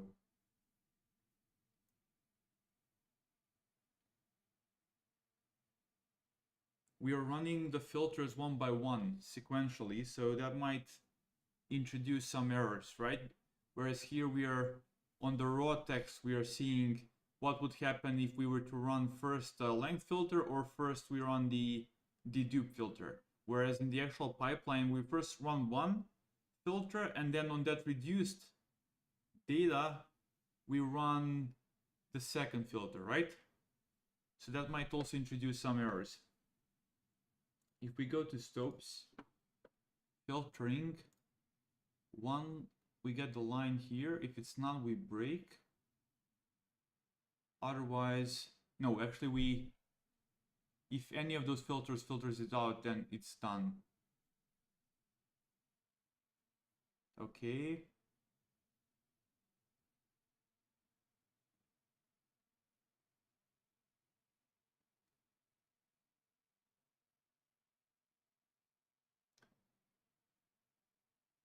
That means that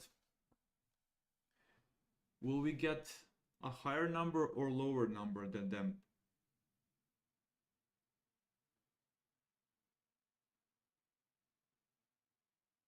If sometimes a sentence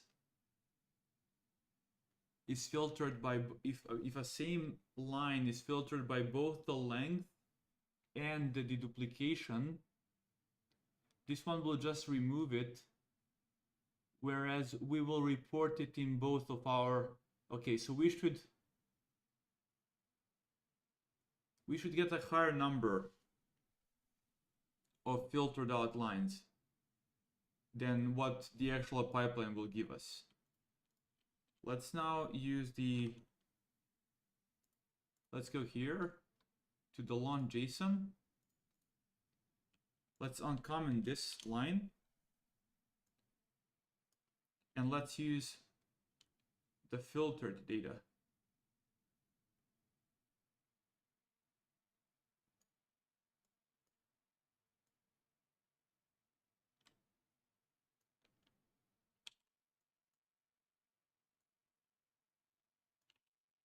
Okay. Go back here. What we want to do is find the number of lines. That's all. Just number of lines.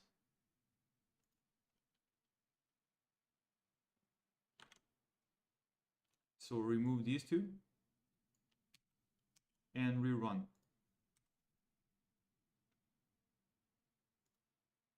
That's gonna find us the Y.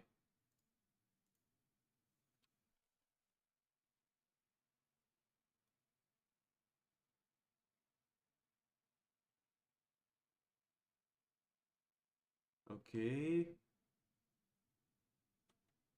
Ah, snap.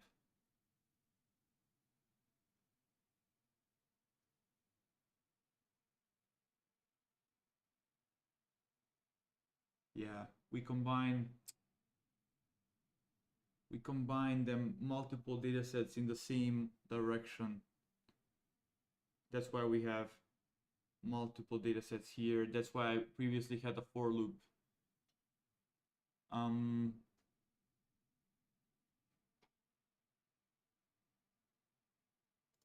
Okay, this is making things a bit bothersome.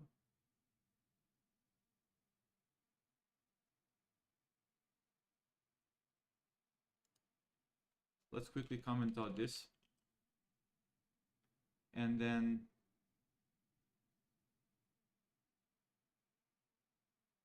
here,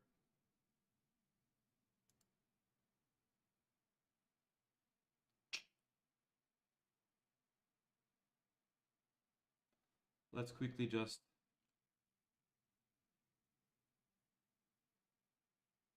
do the following.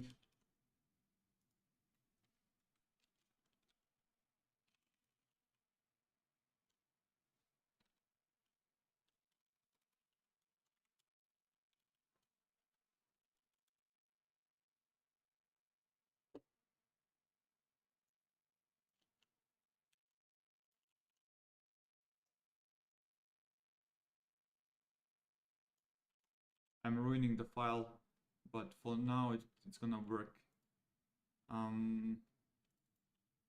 Just get the file path.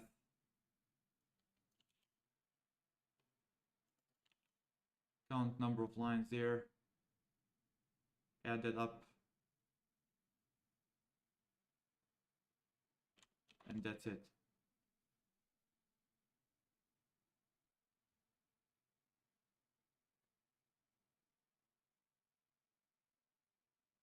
For that language code, count the number of lines here. Okay. Let's go.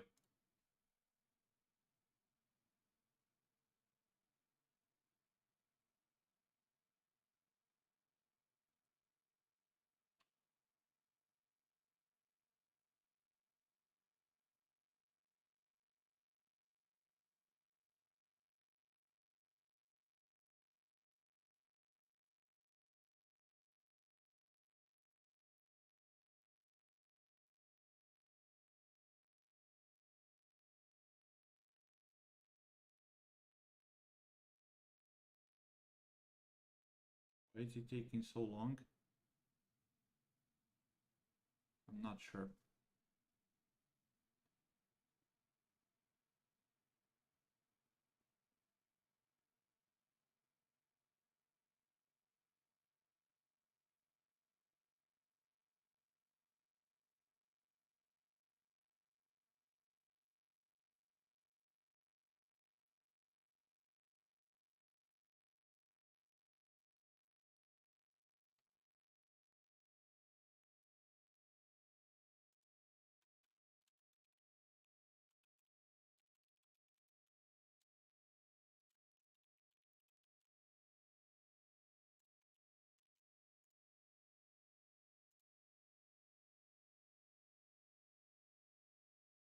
Okay.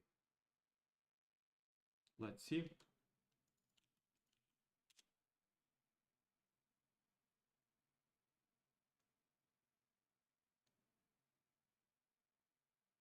And of course,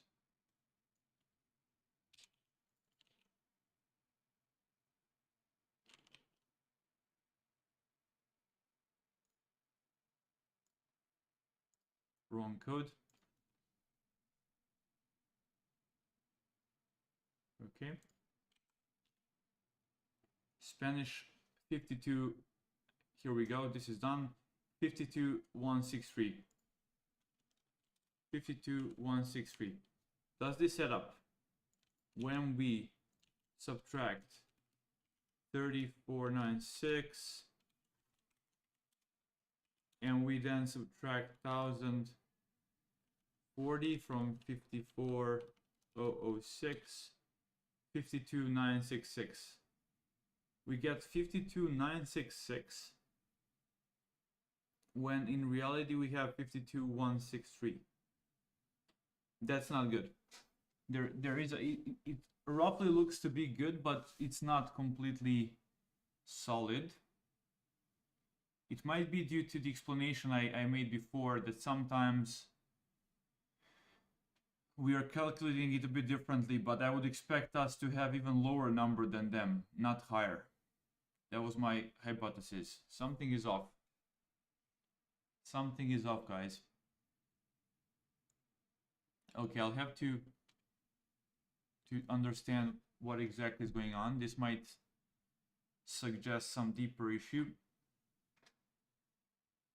It's good to iron out all of this in the early stages of the project.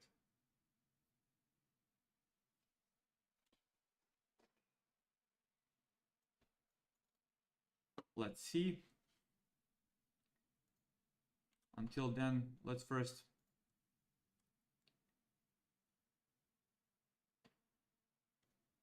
go here. Disable, enable, run. Enable breakpoints. Let's see where we are hitting the issue with dictionaries. I'm gonna stop this for now. Something is off there. We just made it clear. Let's see whether this dictionary is fuzzy. This one is looking good.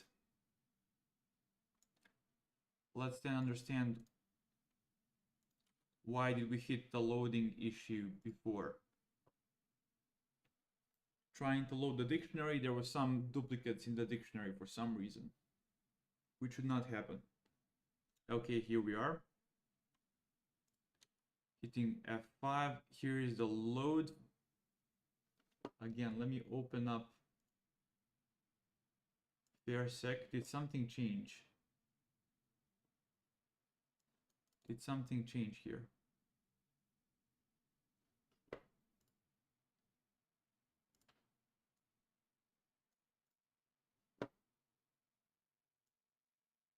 Yes.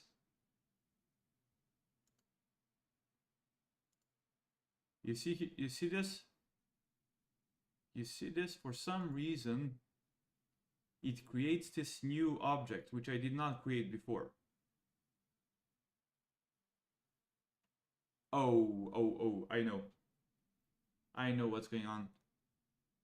It's calling this, okay. It's creating this dictionary itself, but it's messing up something here. Let's see why. Why is it messing up? So again, it's gonna fail now because it attempts to read from this, which is messed up because it was just created. If we open up the folder here, if we sort by the modified date, at 6:11, this was created, which is just a minute ago, CET time zone. So that means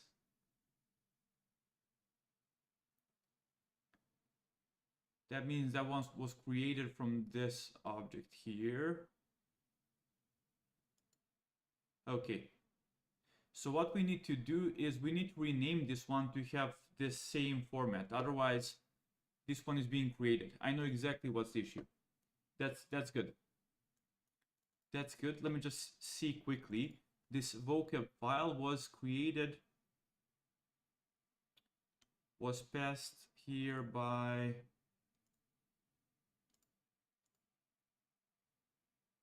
here.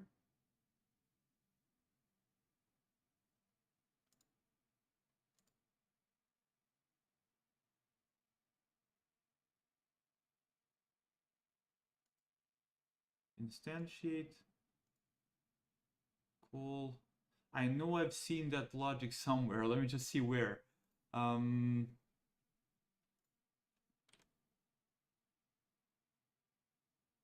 Probably in the dictionary object itself. Let's just find it. Dict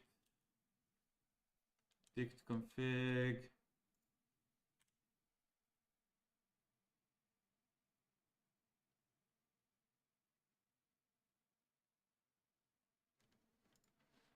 Oh my god, I know I've seen it somewhere. Let me see where. Let's go to the prepare data. Where is the dict? Here it is. Might be this one. Nope, this is just the. Okay, this one's. Source vocab. What are you? Vocab. Here it is. This is it, guys. So because of this, it's creating a new dictionary on the fly and messing it up for some reason. So if this file does not exist, it has a hard expectation for how the file should look like. If this does not exist, then it opens up the dictionary file and then opens up the file I actually passed it. It goes through the lines, it splits them with tab, and then prints that. So this messes it up for some reason. Okay, and it says here name is expected like this strictly. It's a hard-coded requirement. Okay, so here's the solution, guys. We just go to fairsec. We copy this name. We delete this object. And we just rename our dictionary to be the same. And that's it. This will now work. Now that we go to Stopes, we go to the, where did we stop? We stopped somewhere here. If we now load, all should be good. And we can hit F5. Okay, it worked. Okay, it worked. Now let's see. Let me quickly understand whether we want to increase the number of workers to speed it up. So I'm currently using a batch size. Was it 10 or 16? If we go here, binarize, I'm using a batch size of 10. So we're submitting 10 data sets at a time. And then I only have one worker. So let's see what that translates to.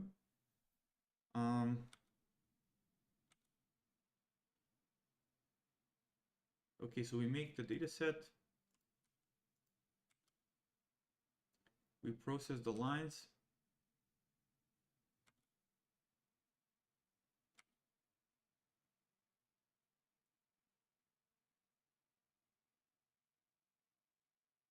We binarize the line and we add that item. Okay, fair enough. Encode that, encode the line, and that's it. And then we add that to the mmap and we're done. And we just repeat that. Okay, so we can remove this here. Let's go.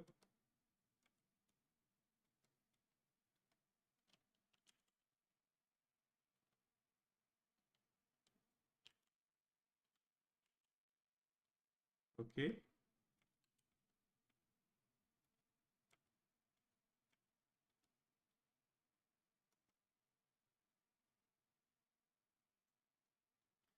Offset start, offset end.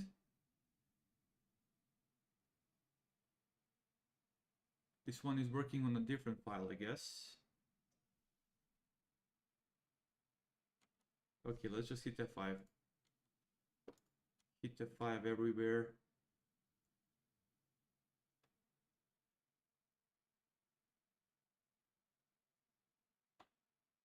Okay.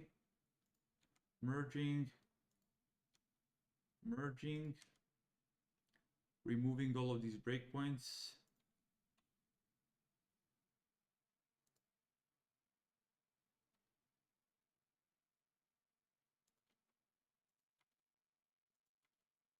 Okay.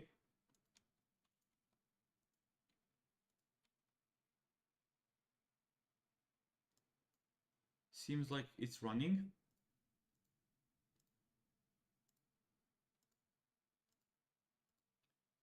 Each of them has a single worker. And I'm running 5 at a time. 10 at a time, actually. So go back to binarize and wait until we go here. I might have submitted too many runs, but let's see.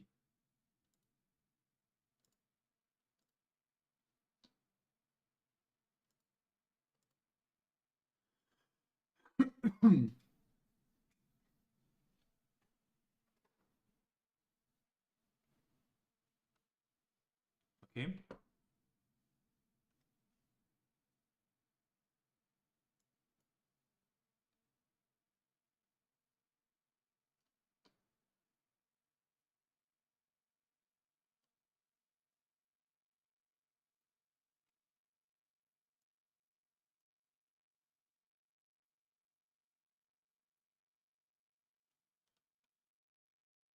Let's see. Why is this still running? Let's see what's my... Are we using GPUs for these? I'm not completely sure. That tokenization doesn't make sense. Nope.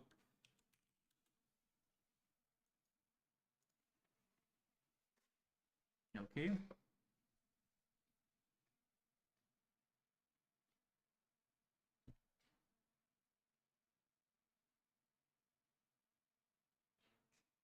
Okay, this is just running. While this is running, at least it's not crashing. That's a good thing. And then later we can optimize and maybe put a bit bigger number of workers. Although that might mess up things because we'd be running basically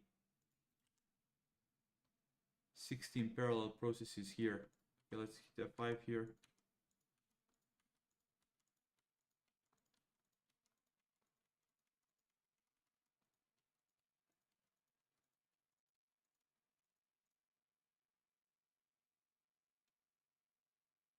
Okay, nice.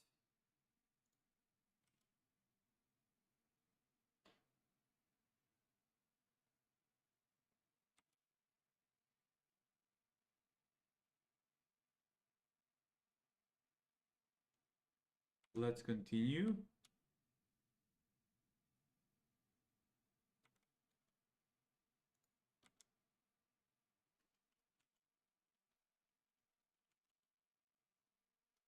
I equals 10. That means we're in the second iteration.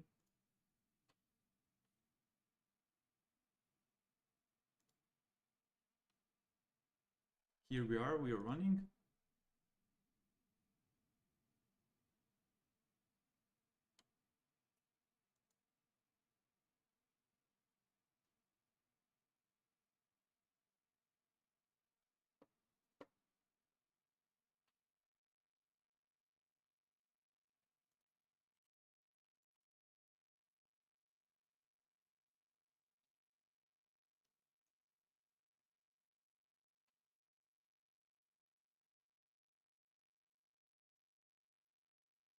MB, NB, input file,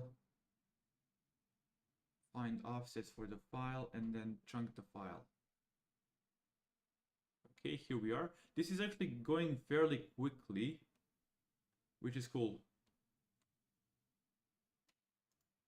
Hitting F5 to submit 10 more.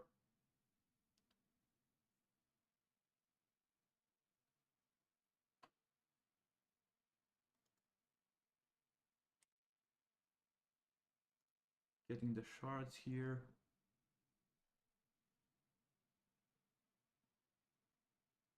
Getting the shards in the vocab. So we pass in the vocab and the shards. So the shards are the important part. And then here, that's a part of the config.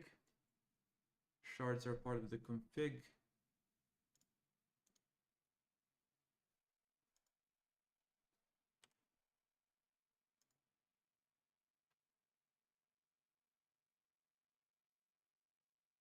How do we know? Okay, input file. Find the offset.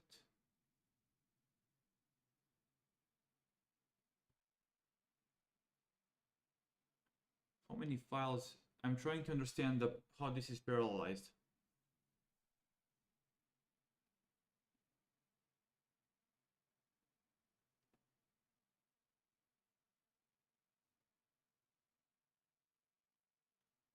Trying to understand how exactly is this parallelized.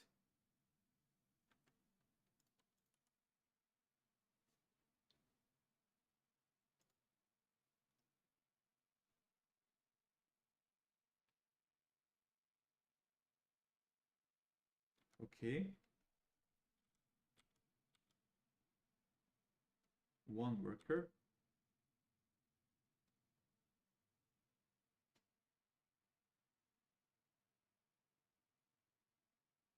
One file. Shard one. Okay. Let's see. One offset. File chunks. And then we pass that into here.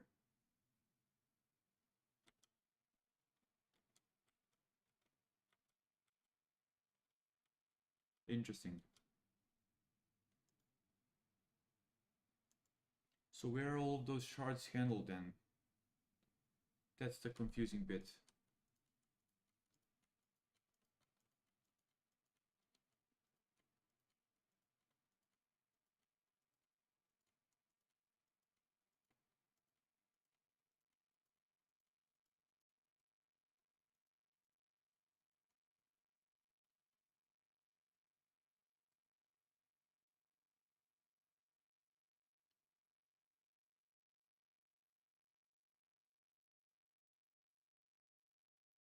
Confusing. Let's go back to binarization file.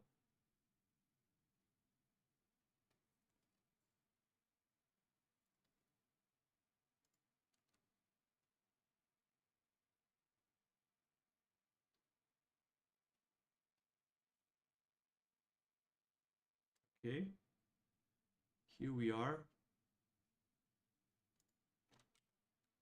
This guy accepts a bunch of shards.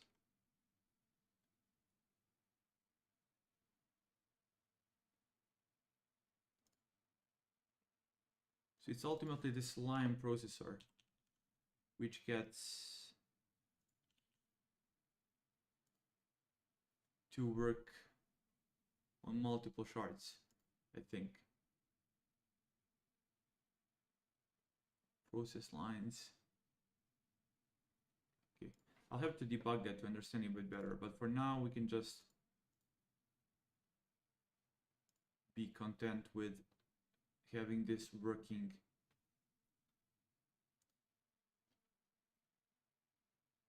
Okay, let me just put a breakpoint here, hit F5, and we can ignore this until it's done, because this is being blocked here. It's awaiting, so we can just let it run. We don't have to really think about it. Okay.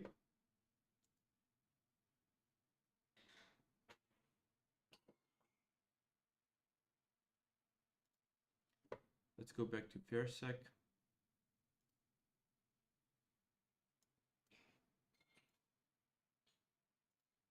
Let's add a note to the README.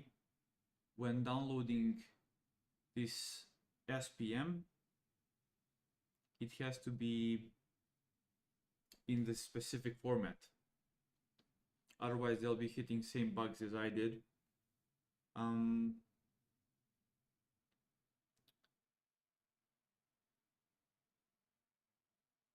Let me just mention that somewhere. Which README can that be in? I guess for filtering in Stopes, we can put that note in Stopes. Let's go to Stopes. We can go to the README here.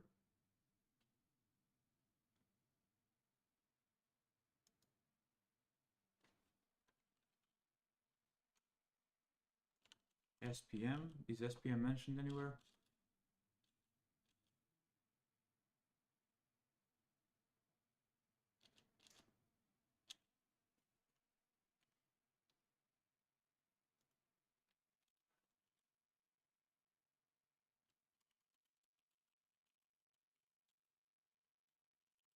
Make sure to rename the model.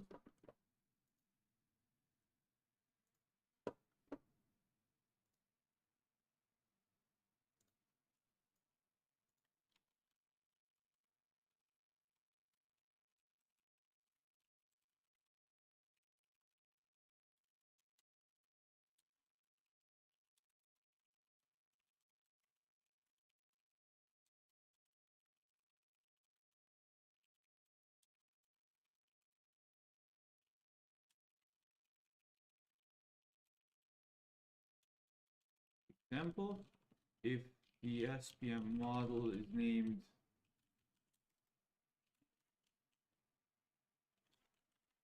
like this, then the dictionary file should be named like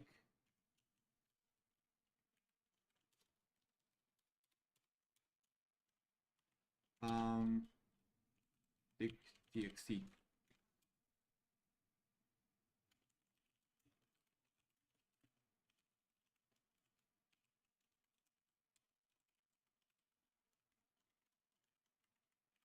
That's it. Okay.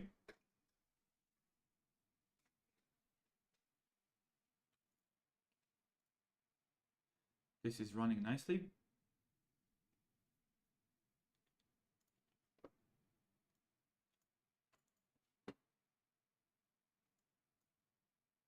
I'd really like to understand why there is a discrepancy here.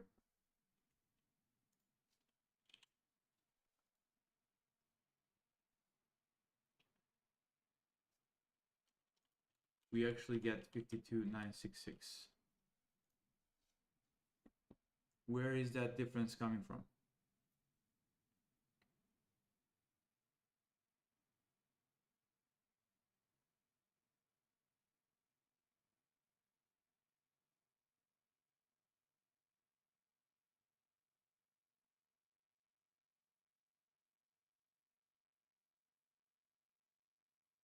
Maybe the process itself of filtering is not deterministic, and so,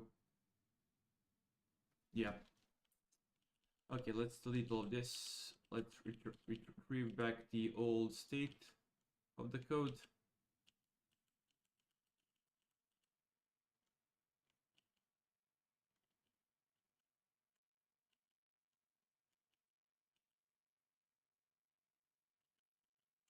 Okay.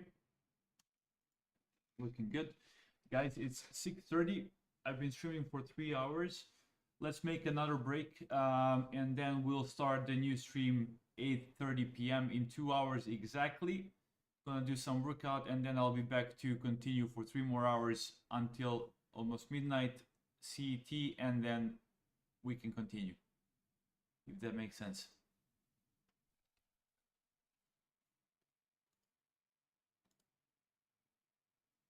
Until then, hopefully, this Stopes pipeline will almost be ready. The binarization part, I mean. Let's just see how this is progressing quickly. So if we go to where is prepared data, and then process data, binarize data. Here it is. So it's being binarized as we speak. And then we'll be able to use that to kick off a training run. We're very close to being able to kick off the training run. That's amazing.